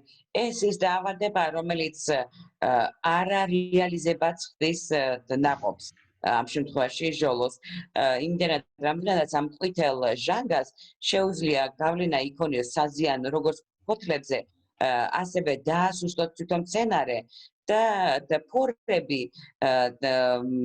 შეიძლება დააბინძუროს დამხილში, რაც პრინციპში ყვითელ ფერს ტოვებს, ყვითელ შეფერილობას ტოვებს ნაყოფზე და ყოველივე ამის გამო რეალიზაცია ამ გვარი ნაყოფის, ამ დაავადების მქონე ნაყოფის რეალიზაცია შეუძლებელი ხდება. So another disease or type of disease that we have is root rots that normally caused by Phytophthora ruby and other Phytophthora. I'm going to follow through the root rots. Fusarium is another one. All of these root rots can make the plants collapse entirely. Sometimes immediately after 6 or 7 weeks of growth, sometimes while you're picking, when the plant needs more energy to make the fruits, and see plants collapsing. So these root rots caused by Phytophthora ruby and others, and Fusarium are very important in raspberries. Right. I'm დავადებებს ჩამონათვალში მესამე და მეოთხე Phytophthora ruby, რომელიც არის ფესვის დაავადება და Fusarium-ი ასევე იმდენად ძლიერ დაავადებებია, რომ ფესვზე აქვს საზიანო ეფექტი და დარგვიდან მერვე კვირას ან შეიძლება მოსავლის აღების დროსაც, როცა ყველაზე მეტად ჭირდება ძალა და ენერგია მცენარეს, მაშინ შეიძლება კოლაფსი განიცადოს, დაეცეს მცენარე და უვარგისი გახდეს. Now we're going to talk about two types of mildews that is also common in raspberries. The powdery mildew creates a white sporium and normally creates a layer. It happens on leaves. It can happen also on fruits, especially when you have a rainy period with a lot of humidity, and suddenly you change the weather conditions to a sunny, completely and warm day. You can have on the fruit some of these diseases. It's because the varieties are susceptible, and we have another mildew that's called downy mildew that creates a watery mark under the leaf, so the down page of the leaf. So this is also two very important types of mildew. Right. ეხლა შემდეგი ორი ასევე არის მსგავსი, რომელიც არის ერთი არის მტვეროვანი ცვარი და მეორე ჭრაქინაცარი. ჭრაქინაცარი? რომელსაც წვეთისებრი ეფექტი აქვს ფოთოლზე და ნაყოფს და მცენარეს კლავს და აბსოლუტურად არარეალიზებაც ხდის, იმიტომ რომ ბინძურდება ფორებში ეს მცენარე აი ამ ჭრაქინაცარის გამო. Another disease that is quite common, especially in South European countries like my country, Portugal, Spain, Italy, is Agrobacterium. This type of bacteria create a kind of a ball, like a gall, and on the roots, sometimes on the roots, sometimes on a cane, and can strangulate the plant vessels that transport water and nutrients. And when it's a very high concentration or the soil is very contaminated, the plants can start to die. სამხრეთ დასავლეთ ევროპაში, მაგალითად ჩემს სამშობლოში, პორტუგალიაში, იტალიაში და ესპანეთში ყველაზე აქტუალური დაავადებებს შორის ჟოლოს შემთხვევაში არის აგრობაქტერია, რომელიც პრინციპში არის ის ბაქტერია, რომელიც მცენარის ძარღვებში ახდენს შევიწროებას და იწვევს მცენარის სიკვდილს. იმიტომ რომ ძალიან მაღალია დაბინძურება და აქედან გამომდინარე ეს ბაქტერია, აგრობაქტერია ანადგურებს მცენარეს. One of the diseases that's quite common, especially when you are growing raspberries in a very humid area, it's called Didymella aplanata. This is a fungus, and it creates a kind of anthracnosis on a cane.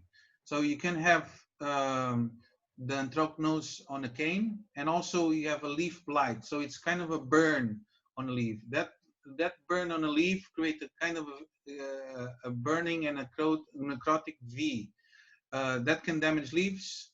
And also, once the disease starts from that V-shaped frame on the leaf, go directly to the cane. and some plants can die on the season or the next year. Right. კიდევ ერთი მნიშვნელოვანი დაავადება ოღონდ ნესტიან ჰავაში არის დიდი მელა პლანტა, რომელიც არის ყლორტის და ფოთლის დაავადება, რომელიც აზიანებს როგორც მცენარის ფოთლებს, ასევე იწვევს მის სიკვდილს და ეს ლათინური ასობგერა ვეს ჩარჩო სისტემიდან სიმყარისთვის, რომელსაც ვიყენებთ სისტემას, იქედან გადადის ფოთოლს და შეიძლება მომდევნო წელს გაანადგოს ან იმავე წელს გაანადგოს მცენარე. Next slide. Chemical pest control. So now we have here a chart that I take out from a public university site, where is a resume of some kind of chemicals and which effect they have for each pest. But what is more important is being used in Europe. I don't know the situation in Georgia, but in the future we'll know more about it. We use Vertimec for spider mites. Apollo, it's chlorphenzine that we spoke about in the past slides. It's also for spider mites. Vertimec is abamectin. We talk about the pyrethroids. We have caratezeon. It's one of the pyrethroids more used, and is lambda cyhalothrin, the active principle. It's being used for caterpillars. We have them, George. We have them in Georgia, so no problem. Okay. So this is also being used for aphids, for fruit flies, as Drosophila Suzuki, for mealybugs. Spintor is spinosad, used for thrips, and Suzuki also. Delegate is Spinetoram, used for Suzuki and caterpillar, very good for caterpillar. Calypso is thiacloprid, it's a neonicotinoid. That's going to be out of the lists in Europe in the next months, because it's also affecting the bees, so it's very aggressive for bees. A new product is coming for aphids. It's called Sivantu. I don't know if you have it at the moment in Georgia. It's being used in the south of Europe with very good success to control aphids. We have Flash. It's being used for leafhoppers and spider mites. Belturil, it's a kind of a Bacillus thuringiensis for caterpillars. Garbol, it's horticulture oil. We say summer oil. It's being used in the winter time to control some issues of spider mites that can overwinter on the posts of wood, and especially on rubus species. We have overwintering insects like spider mites that we can have problems, so it can help to avoid a quick spread in the springtime. And we have also daisies. Daisies is a kind of, it's also a pyrethroid, also for control leafhoppers, aphids, and caterpillars, and tick bugs. I am slightly მეგობრებო ჩვენს მავნებლების ქიმიური კონტროლის საშუალებები. ეს არის ყველაზე გავრცელებული ინსექტიციდები, რომლებიც გამოიყენება ევროპაში. ფრჩხილებში უწერია ის მავნებელი, რომელზეც გამოიყენება, აი მაგალითად Vertimec კი გამოიყენება ობობის თქვათ შემთხვევაში, Apollo შემთხვევაში, კაროტე, ზეონი, კალიების, საფიდების, ბუზების, ბუგრების შემთხვევაში, შემდეგ გრძელდება ჩამონათვალი კალიფსო ვახსენებ, იმიტომ რომ მომავალი თვიდან ნეონიკოტინოიდია და ევროპაში აღარ მოხდება მისი გამოყენება, ამოღებული იქნება და ასე შემდეგ ყველა ნივთიერება მორგებულია მავნებელზე, რომელიც ფრჩხილებში უწერია და ყველა განხილული არის ჩამოთვლილი. და ეს ცხრილი უკვე მარჯვენა მხარეს არის აღებული ერთ-ერთი სახელმწიფო რომელმაც საჯაროდ ხელმისაწვდომი გახადა ეს მაჩვენებელი, რომელიც გამოიყენება რეგისტრირებული ნივთიერებები და შესაბამისი მავნებლები. აი ესეთი ცხრილია წარმოდგენილი, რომელიც გამოყენებულია ამ სლაიდზე. So this table here make a resume of some important insecticides used in brambles. That's what the denomination used in the US. Then you can see that the most effective one for spider mites, for aphids, for leafhoppers, for Japanese beetles or vine weevils, also adults. The tarnished plant bugs it's the typical stink bugs. It's quite common at the moment coming in Italy. It's a big issue in Italy, the marbled stink bug, and it affects not only the soft fruits, but all the types of fruits and vegetables. Thrips is very important, and Suzuki. Suzuki, it's one of the biggest worries that we have in soft food and raspberries in particular. Right. I am thrilled რომელიც ერთ-ერთი სახელმწიფო უნივერსიტეტის საჯარო ინფორმაციიდან არის ამოღებული, მითითებულია გრამაჟებით და ყველაზე ეფექტური თქვათ ნივთიერება, რომელიც გამოიყენება ამა თუ იმ მავნებლის წინააღმდეგ. აქ მნიშვნელოვანი ის არის, რომ ჩვენთან მაგალითად ჩვენს რეგიონში ყველაზე აქტუალური ამ ეტაპზე არის თრიფსები, ფაროსანა და დრაზოფილა სუძუკი, რომელიც ჩვენი დიდი თავის სატკივარი გახდა და მათ მიმართ აი ეს ნივთიერებები შესაბამისად მონიშნული ნივთიერებები გამოიყენება. Next slide. We're going to talk about chemical disease control. So here is some of the registered fungicide used on brambles. Again, the same source to see also the most effective ones that we can use for each type of diseases that it's more common in raspberries. So the botrytis gray mold, the spur blight, the anthracnosis, the orange rust, and the Phytophthora root rot. So in Europe, what is being used is more common. It's Signum. I think we spoke short about Signum also in some diseases that we have also in Georgia. It's also possible to control powdery mildew because have two active substances, and one of them is boscalid that can control botrytis. So this product can be used in both ways. Once you want to be preventive or curative. We have also switch botrytis for botrytis. Allied flash, it's aluminum fusitil, normally for root rot prevention. Nimrod is bupirimate, it's also for powdery mildew. Cistan raleigh is miclobutanil for powdery mildew, and rust. Rust is imperfect mildew or powdery mildew. So the products ranges for powdery mildew normally it can be used for yellow rust control. One of them is also score, powdery mildew and rust. Topaz is also being used. Lunar cessation is a product that released 2 or 3 years, and it's very effective for botrytis and powdery mildew. Rust also it's having very good results. And Teldor for botrytis, and also a disease called cladosporium. I don't know if we found it on fruits, but we have a lot of issues of these diseases because it's an opportunistic disease that grows on honeydew from the flowers. When you have flower plant that can create a lot of... Sorry, George. Sorry, I think David hasn't muted his microphone and it's very noisy. Dato, შენ ჩართული ხوار აქვს მიკროფონი, გამორთე რა ხმაური ისმის, ქარის და რაღაცა, შენ ჩანხარ თითქოს. აბა ქვევი დააჭირე იმას, აი მიკროფონის ღილაკს რო გაციშო ხმა. ეკრანზე ნახე mute რო არის, იქ რო დააჭირო მარცხნივ.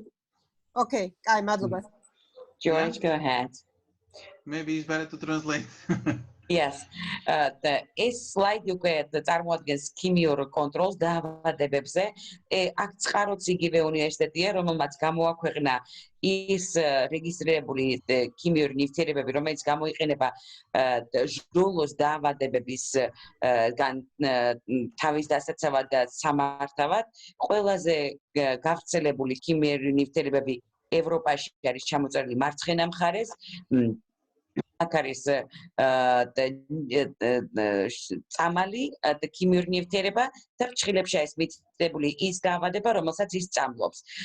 აქ შეიძლება ის დაავადებაც იპოვოთ, რომელიც საქართველოში არის აქტუალური და ეს კონკრეტული ნივთიერებები არის რეკომენდებული კონკრეტული დაავადებებისთვის.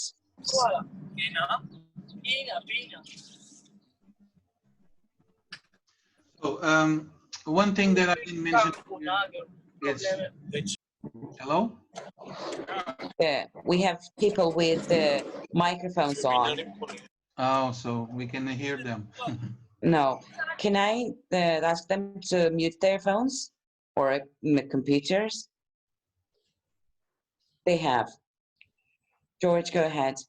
Okay, so one product that I didn't mention here is... მეგობრებო, სანამ პროდუქტებზე გადავალ, რომელიც არ მიხსენებიო, თუ შეიძლება ყველამ რო გამოვთოთ მიკროფონი, იმიტომ რომ თქვენი ხმები შემოდის საუბრის დროს. George? Yeah. So one product that I didn't mention here yet is sulfur. Sulfur in powder or sulfur in soluble sulfur. It can be used for... მეგობრებო, ხმა გამოვთოთ, თუ შეიძლება მიკროფონები გამოვთოთ. ერთ-ერთი პროდუქტი, რომელიც არ მიხსენებია, აქ არის გოგირდი, ან გოგირდის ფხვნილი. George?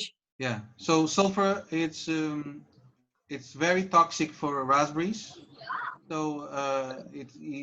normally it's being used in other crops for mildew control and also for spider mites.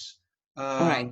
Be very careful with the use of sulfur because that can burn plants and can be toxic. So sulfur have to be used on a dormant stage, never with leaves when the plant are growing, because it can be very toxic and can affect the production of your plant if you... Right. გოგირდს აქვს ძალიან ტოქსიკური ეფექტი ჟოლოს შემთხვევაში. ის სხვა დაავადებებზე, სხვა მცენარეების შემთხვევაშიც გამოიყენება, მაგრამ აქ განსაკუთრებით ტოქსიკურია როგორც ფოთოზე, ასევე ნაყოფზე და ამიტომ ძალიან დიდი სიფრთხილით უნდა გამოვიყენოთ გოგირდის ფხვნილი ჩვენ შემთხვევაში. Next slide. I found here a collection of varieties and the resistance level for diseases, and I identified the ones that told me that you are growing in Georgia. It's Nova, Tula Magic, and Caroline and Himbotop. So we can see the level of the resistance of 4 diseases that these varieties can have. Why I'm mentioning this? Because it's very important to know which variety to decide or to select before we go for a new plantation in terms of diseases, because it depends on the soil you're growing, the problems you find in the soil, and also the area you are growing. ამ სლაიდზე მეგობრებო წარმოდგენილი არის სხვადასხვა დაავადებების რეზისტენტობა, ანუ შეგუება სხვადასხვა ნივთიერებებთან მიმართებით და სპეციალურად შევარჩიე მოვნიშნე ის ჯიშები, რომელიც შოთას ინფორმაციით ვიცი რომ საქართველოში მოგყავთ. ესენია მაგალითად ნოვა, ტულა მაჯიკი, კაროლინი და ჰიმბოტოპი. და აი ამ ჯიშებთან მონიშნულია რამდენად რეზისტენტულია, ანუ რამდენად შეგუებულია და რეაქცია აღარ აქვს იმ ქიმიურ ნივთიერებებზე, რომელსაც ვიყენებთ ხოლმე შესაწამლად ან მავნებელთა და დაავადებების კონტროლისთვის. და აი აქ არის ეს ცხრილი წარმოდგენილი, რომელიც იმავე წყაროდან მაქვს აღებული. So here now we can go a little more in detail to see Nova. It's a mid-season variety. It means that can come in the fruit. You can start picking around perhaps in end of June, July. I don't know in your case in Georgia, but it's related in US. You can see here Nova that is resistant, 3 types of resistance for, in this case, SB means spur blight. Spur blight can be caused by Didymela planata. And it's also resistant to anthracnosis. So, and also virus. Oh, sorry. Something is coming in. I am sorry. Sorry. This is not what we expected. We have a page coming in. And I cannot close it. Okay. Again, we are looking to Nova. It's a mid-season variety. It's resistant to spur blight. It's resistant to anthracnosis, as we see here. Resistant to VR, it means virus. Is resistant, and Phytophthora. It's in this case unknown. So I don't know in your case if the varieties can be susceptible to Phytophthora. So it's something that we have to find out. Then we have Tula Magic. It's an early variety. It could be early season variety in the spring for you in Georgia. I don't know the cycles yet, so we have to talk about that in the future. And it's unknown. It seems that it's unknown for spur blight, anthracnosis, and virus, the susceptibility of this variety, and is have a fair resistance to Phytophthora. The other one, Caroline, that's a primocane type. So we talk about Nova. Nova is a floricane. Tula Magic is a floricane, and Caroline is a primocane type, and the Imbotop, it's a primocane type. So a Caroline can be early fall. So it's a known the susceptibility for spur blight, anthracnosis, and virus, but it seems that's resistant to Phytophthora. And the last one, Imbotop, it's a early mid fall, so it's also unknown for a spur blight, anthracnosis, and virus, but it's susceptible to Phytophthora. I don't know if in the case of the growers in Georgia, they have these issues and they already found it, but later we can discuss this. So the more important thing that we have to know resistance and varieties, it's about the pests and the diseases that can be affecting the variety, the plant itself. So we have to know more or less the agronomic profile, also the resistance level that these varieties have before we select them to better find a location and a farm location that's suitable for this one. მეგობრებო, აი აქ ცხელში მონიშნული გვაქვს საქართველოში გავრცელებული სახეობები. პირველ სვეტში ჩამოწერილია ჯიშები, მეორე სვეტში არის სიმძიმის ხარისხი, მესამეში არის რა სეზონზე მოუყვავს და შემდეგ არის რეზისტენტობა მიცებული. აი მაგალითად ნოვას შემთხვევაში ეს არის შუა პერიოდში სეზონის შუა პერიოდში მიღებული ნაყოფი და შემდეგ არის 4 ქიმიური ნივთიერება, რომელთაგან პირველ 3-ზე რეზისტენტულია, ანუ შეგუებულია და რეაგირებს იმ წამალს და მე-4-ზე გაურკვეველია მისი რეზისტენტობის დონე. მეორე სახეობა, რომელიც არის ტულა მაჯიკი, ესეც მეგობრებო არის შუა სეზონის, არა, ადრეული სეზონის ნაყოფია და აი აქ ჩვენ გვაქვს გაურკვეველი 3 ქიმიურ ნივთიერებაზე რეაგირება და მე-4-ზე არის ოდიში სოკოვან დავადება და არა ქიმიური ნივთიერება. სოკოვან დავადება ეს 4 ჩამოთვლილი ზევით. კი ბატონო, კარგით. და შემდეგ უკვე მოდის ეს ორი იყო პრიმოკანი ჯიშები და კაროლინი და ჰიმბოტოპი არის ფლორიკანის ჯიშები. აქ როგორც ხედავთ, ეს კაროლინა არის ადრეული შემოდგომის ჯიში და ჰიმბოტოპი არის ადრეული შემოდგომის ან შუა შემოდგომის ჯიში და აქ სამზე გაურკვეველია რეაგირება და მეოთხეზე არის მოწყვლადი, ანუ ექვემდებარება. აქედან გამომდინარე, სანამ შევარჩევთ ადგილს აი ამ მცენარის დასარგებლად, მანამდე უნდა ვნახოთ რეზიდენტობა რომელ ნივთიერებაზე გააჩნია მათ თუ იმ ჯიშს, უნდა ვნახოთ ნიადაგი, უნდა ვნახოთ ხელშემწყობი გარემო, რომ ვიცოდეთ ჩვენს კონკრეტულ ქვეყანაში რა ნივთიერებაზე, რა საშუალებები გვაქვს, რომ მოვახდინოთ დაავადებების კონტროლი და რეზისტენტობაც ვიცოდეთ და გარკვეული გქონდეს წინასწარ. George?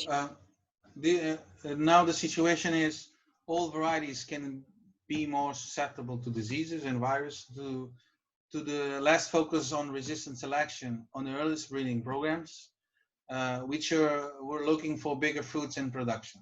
So on today's breeding, all these topics, the resistant level of for certain diseases, especially the root rot diseases, are considered. Adre tu akcentები კეთდებოდა რეზისტენტობაზე, ხა პრინციპში უფრო მეტად ვაკვირდებით მოწყვლადობას ვირუსებისადმი, რამდენად ექვემდებარება, რამდენად მოწყვლადია ვირუსებისადმი. და აქ ვაკვირდებით როგორც მცენარის განვითარების და გამოყვანის პერსპექტივას, ასევე ნიადაგშიც ვაკვირდებით, რამდენად მოწყვლადია ეს თუ ის ნიადაგი, იმისათვის რომ ვირუსებს დაექვემდებაროს და მოხდეს მისი დაავადება ან ინფიცირება. So I think we finished now the presentation. ამით მეგობრებო დასრულდა დღევანდელი პრეზენტაცია. Let's see if I can go here. Thank you for all your attention. So now we can do some questions. Can make some questions. მადლობას გიხდეთ ყველას ყურადღებისთვის და ეხლა შემიძლია მოვისმენთ თქვენი კითხვები და გავცე მათ პასუხები. Nobody sleeping? კომენტარებშია კითხვები, კომენტარებში თუ შეიძლება რომ უთარგმნოთ რა. მე კომენტარები სადავი ნახო, როგორ გავხსნა. Sorry. There are some questions in the comments already in English. Maybe you can scroll from the beginning. Yes. Can you say them? The one question is, George, what are the chill hours for Killarney, and are they different for different types of raspberries? Yeah. And what are the chill hours for Tula Magic? So Tula Magic, it's a primocane, and normally the primocanes are between 300 and 600 chilling hours. Depends on also where they are bred. Tula Magic is coming from, I think, from Switzerland. So it's from Switzerland. Yeah, it's Florica, so I think. That variety is coming perhaps from a high chill or mid chill area. So once you were talking about this type of areas, we're talking about it's Florican. Tula Magic is Florican. Oh, sorry. Right. Yeah. But normally Floricans, we talk about 600, 800, maybe 1,000. Glen Ample, it's very famous and it requires around 1,000. ანუ ვინაიდან ჩრდილოეთიდან არის, ან შვეიცარიიდან არის ეს ჯიში, დაახლოებით 600-700 საათი ჭირდება ცივი საათები, მინუსები. Yes.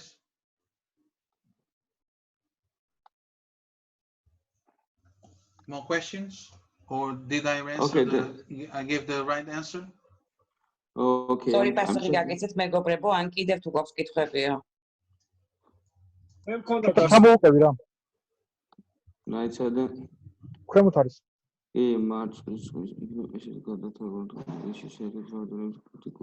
იგი სულ აწერია. Okay. Okay. ჩავიდეთ. What is the three holes limits for EC? It is quite expensive to take sample for chlorine, Na and boron, natrium and boron. I'm talking about EC of irrigation water. Yes. The EC of water, it's very important because if you are taking water, rainwater, almost you don't have nutrients. So it should be clean, almost clean. So the low levels of chloride and sodium.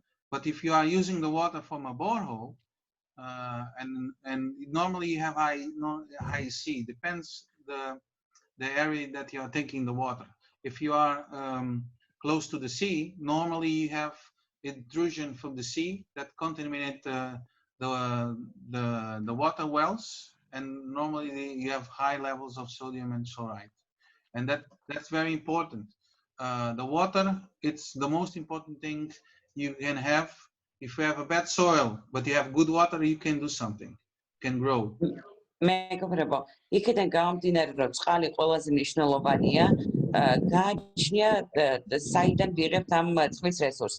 თუ არის ნატრიუმარ წყალზე საუბარი, მაშინ ის მინერალებისგან აბსოლუტურად დაცლილია და არაფერს არ შეიცავს. თუ ზღვასთან ახლოს არის ჩვენი მეურნეობა, მაშინ ზღვის წყალს აქვს გავლენა ჭის წყალზე, იმიტომ რომ ნიადაგქვეშა წყლები ექცევა ზღვის წყლის გავლენის ქვეშ და მასში მაღალი იქნება მინერალიზაცია, აქედან გამომდინარე გააჩნია წყლის წყაროს, ანუ საიდან ვიღებთ წყალს. მაგრამ წყალი ყველა სხვა ფაქტორზე მნიშვნელოვანია, ნიადაგზე მნიშვნელოვანიც არის. შეიძლება ცუდი ნიადაგი გქონდეს, მაგრამ წყალი იმდენად კარგი იყოს, რომ მაინც გავახაროთ და მაინც კარგი მოსავალი მოვიყვანოთ. More questions? მეტი კითხვა გვაქვს? Can I ask a question? Hello? Yes. Hello? Yes, I have a question. I have a small plantation of Killarney raspberry, and I try to make it with a bioproduction, I mean, without chemical pesticides. Do you have kind of schemes that shows only bio pesticides? Well, today we spoke about some protection, but we can speak about later on in a more organic way of growing raspberries. Yep. Perhaps in another session, I think you can discuss that with Shota and the possibility to make a special organic focus growing in raspberries. I think the main issue situation here was to create a little overall information about the growing techniques and the possibilities of growing soil, and also the plant protection. This is the standard plant protection look. Perhaps with speaking with Shota and all USAID agents, we can organize something more focused on organic growing. I think that's very important. Thank you so much. To have that approach. There's a lot of movement now changing from the conventional way to the organic, and if you have the possibility to grow there in an organic way, I think it's very interesting to develop that subject. Yes. ეს კითხვა ძალიან აქტუალურია, იმიტომ რომ ჯგუფის წევრის კითხვა მდგომარეობდა ორგანულ წარმოებაში, მეურნეობა მაქვს ორგანული წარმოებით და ქიმიური ნივთიერებების გარდა თუ შეგიძლიათ მიმითითოთ ბიოლოგიური საშუალებები, რომლითაც შემიძლია ვებრძოლოთ მავნებლებს და დაავადებებს. და პასუხი იყო ესეთი, რახან ეს კურსი არის სტანდარტული, ჩვენ აქ არ მოგვიხდენია გამიჯნა ქიმიურსა და ბიოლოგიურ ნივთიერებებს შორის. ამიტომ უფლიანი იქნება თუ შოთას ვთხოვთ, რომ მოაწყოს ცალკე ჩართვა ბიომასალებზე, იმიტომ რომ ორგანული წარმოება, ბიოწარმოება ძალიან აქტუალური ხდება. ტრადიციულისგან განსხვავებით ხალხი აქცენტს ამაზე აკეთებს უკვე და შეიძლება ცალკე პრეზენტაცია გაკეთდეს და ცალკე თქვა განვიხილოთ კონკრეტულად ის ნივთიერებები, რომლებიც არ არის ქიმიური და რომელიც დაშვებულია ორგანულ და ბიომეურნეობებში. და ამაზე ცალკე დრო დავუთმოთ და ცალკე თქვა შეხვედრა. შესაძლებელია. It's possible. Shota, they are asking for a presentation in organic growing, yeah? So you need to plan Okay, that. yeah, it's possible to discuss one. So after we finish, we can speak about one. So later, and we can decide. Okay. Anyone have other questions? მეგობრებო, კიდევ თუ არის კითხვებია?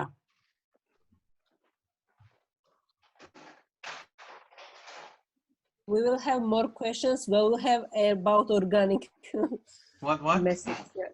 We will have more questions when you will have presentation on organic raspberry production. Yeah, I'm sure that we're going to have a lot of questions in organic growing. Thank you. მეკითხვა მაშინ გვექნება, როდესაც ორგანულ საშუალებებზე იქნება საუბარიო და დაეთანხმა ჯორჯი ნამდვილად ვერი მეტკითხვასო. Ხვალ 4 საათზე გვექნება კიდევ ჯორჯის ტრეინინგი მხოლოდ მაყვალზე. ანუ გავმიჯნეთ ჯოლო და მაყვალი ერთმანეთში რო არ აგვერიოს დაავადებები და მცენარეთა საშუალებები და ვისაც სურვილი გექნებათ მაყვალზე დაესწრით აუცილებლად. რაც შეეხება ამ პრეზენტაციას, აქ იყო მოყვანილი, რა თქმა უნდა, ცლად ეს ნიადაგის გამოყვება და მცენარეთა საშუალებები. ჩვენ ვეცდებით ძალიან სწრაფად ეს მონაცემები, რაც ჯორჯს ჰქონდა მოყვანილი, გადავიტანოთ, ასე ვთქვათ,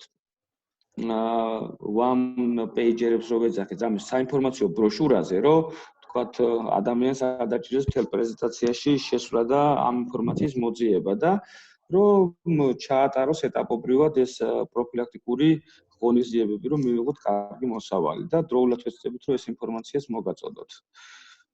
George will give another presentation tomorrow on BlackBerry. So whoever is interested can join in the same time, the same o'clock tomorrow, but on a different topic. We divided this into two, raspberry and BlackBerry, because we didn't want to mix the chemical control and also pest control schemes and solutions. So after the present one, we'll disseminate one-pagers so that you'll find an easy access to all the key data, and elaborate data will be, of course, available through this presentation, but one-pagers will be readily available very soon. We have to, George, make the small production guide that your presentation to be fitted in 2-3 pages, the small one that they can use as a guide in their orchards. So. Yeah, that's the main target now, to create some basic steps to create that, to see. This is also basic steps from my vision. Every consultant have a different way to look to the crop, but I think normally we miss the basic steps, and we have to go always with the basic steps. Once we have a problem in our crops, we have to go back to basic to find where it starts, where it comes from, what I did wrong. You know, all this information is very important. Okay. მთელი ეს ინფორმაცია, რა თქმა უნდა, ჯაჭვურად არის ერთმანეთთან გადამული. როდესაც რაიმე პრობლემას წავაწყდებით, უკუსრით უნდა შევეცადოთ დავადგინოთ მიზეზი. ეს ალბათ გამოწვეულია ამის გამო და აი ასეთი თქვა ჯაჭვური ფაქტორებით გავდივართ იმ ძირეულ ინფორმაციამდე, რომელიც ჩვენი გადაწყვეტილების მიღებისთვის არის აუცილებელი. აქედან გამომდინარე, აი ეს ინფორმაცია ეს მზამზარეულად მოგეწოდებათ იმისაც, რომ ყველა ნიუანსი იყოს გათვლილი და შესაბამისად დაწყვეტილებული იმ დაავადებებს, მავნებლებს და ნივთიერებებს შორის, რომელიც გამოგადგება თქვენს მეურნეობებში. შოთა, ეს ბოლო კითხვა თუ შეიძლება გითხრე რა. Okay, George, last question and we can finish that. It is indicated that 108 kg of nitrogen is required Is this amount needed for 1 hectare of plantation or to get 1 ton of harvest? No. It's for per hectare, huh? Yeah, sure. All the amounts of fertilizer or the elements that we spoke that they are being used since the growing, first growing until the end of the crop when you stop fertilizing. ყველა ნივთიერება, ყველა სასუქი ნივთიერება, რომელიც არის ნახსენები ამ პრეზენტაციაში, არის თითო ჰექტარზე. და შესაბამისად მითითებულია ყველა ის ეტაპი და ფაზა, როდესაც მითითებული რეცეპტით უნდა მოხდეს მისი გამოყენება. Okay, let's finish. მოდ დავამთავროთ მაშინ. ეხლა ხვალ კიდევ გვექნება ერთი ტრეინინგი და შემდეგ როცა საშუალება მოგვეცემა, ჩამოვიყვანთ ჯორჯ საქართველოში და ინდივიდუალურად ბაღებსაც ვესტუმრებით. Well, let's call it a day. We'll meet George again tomorrow at this time to talk about the blackberry, and we hope that George will come to Georgia and have similar sessions but live in person, and we'll also have a chance to take him to your sites to see the actual production. Thank you very much. Thank George. you, George. It was when it's possible. I think it was very good presentation. Thank you. I didn't have so much time to do it, but I think I resume all the basic focus on a conventional way. We can go deep on the subjects, but I don't know the overall knowledge from the audience, so I think we have to start from the basic point of view. მეგობრებო, მე დიდი დრო არ მქონია ამ პრეზენტაციის მოსამზადებლად, მაგრამ მაქსიმალურად შევეცადე, რომ ფართოდ წარმომედგინა ყველა ის აქტუალური საკითხი, რაც გასათვალისწინებელი იქნებოდა ამ მცენარესთან დაკავშირებით. რა თქმა უნდა, არც თქვენი ცოდნის დონე არ ვიცოდი და ავიღე საშუალო, იმისათვის რომ მეტნაკლებად ყველას ინტერესი დამეკმაყოფილებინა. ბუნებრივია შემიძლია უფრო სიღრმისეულად ჩავიდე ცალკეული ინტერესის შემთხვევაში და კონკრეტულად რაღაც იმ საკითხებზე ვისაუბროთ, რაც თქვენთვის არის მნიშვნელოვანი და აქტუალური. მაგრამ ზოგადად იმედია პრეზენტაცია შედგა და გამომივიდა ამჯერად. Thank you so much. Thank you მადლობა ყველას რომ all of ესწრებოდით. you for the attention. დიდი მადლობა ყურადღებისთვის. George, when you finish, make sure that video is the saving. It's still recording. Yeah, when you the push the stop button. Yeah. When you leave the chat, it will start automatically recording in the computer, in my documents. When you go to my documents, you will find out in a Zoom. There is a new folder, Zoom. I have to look for. Yeah, you can turn it off and leave it, and it will start out. I don't know yet how to do it. I have to learn. Yeah, now you find out the stop button. Yeah, the red dot. Yes. Okay. Okay. Is it? But it's still. I see that it's still recording. No, I stop. Okay. Okay. Now I make a pause on it. Not pause. No? Does it have the bottom that turn off? Yeah, but how I can turn off? I don't know. It does not have any button, or if it has only pause, then okay. Then leave the chat. Yeah. Leave the chat. I can leave the chat without. I'm not losing the recording. I hope not. If it has only pause, nothing. Let me see if I can find it. If I leave the chat, maybe we lose this. Yeah. Okay. Does it have only the pause button, nothing else? Yeah. I was. Let me see. Okay. Bring the mouse to the pause. Yeah. The pause. Yeah. It has pause only. Yes. Nothing else. I just pause. Okay, then leave the chat, and it will ask you what to do. I can call by the WhatsApp. Yeah. Okay, I will. Okay, I will go. shut down. Do I need to shut down Zoom or just leave? No, leave the program, and okay, I will call you and we can decide. Yeah. So Okay. It's good. Okay. okay. I'm okay. You leave and I will see.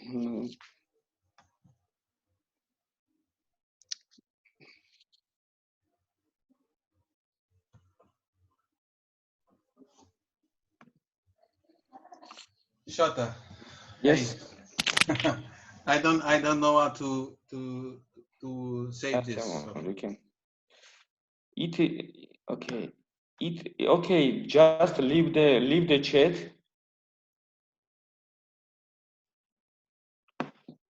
I know. I will turn off. Okay.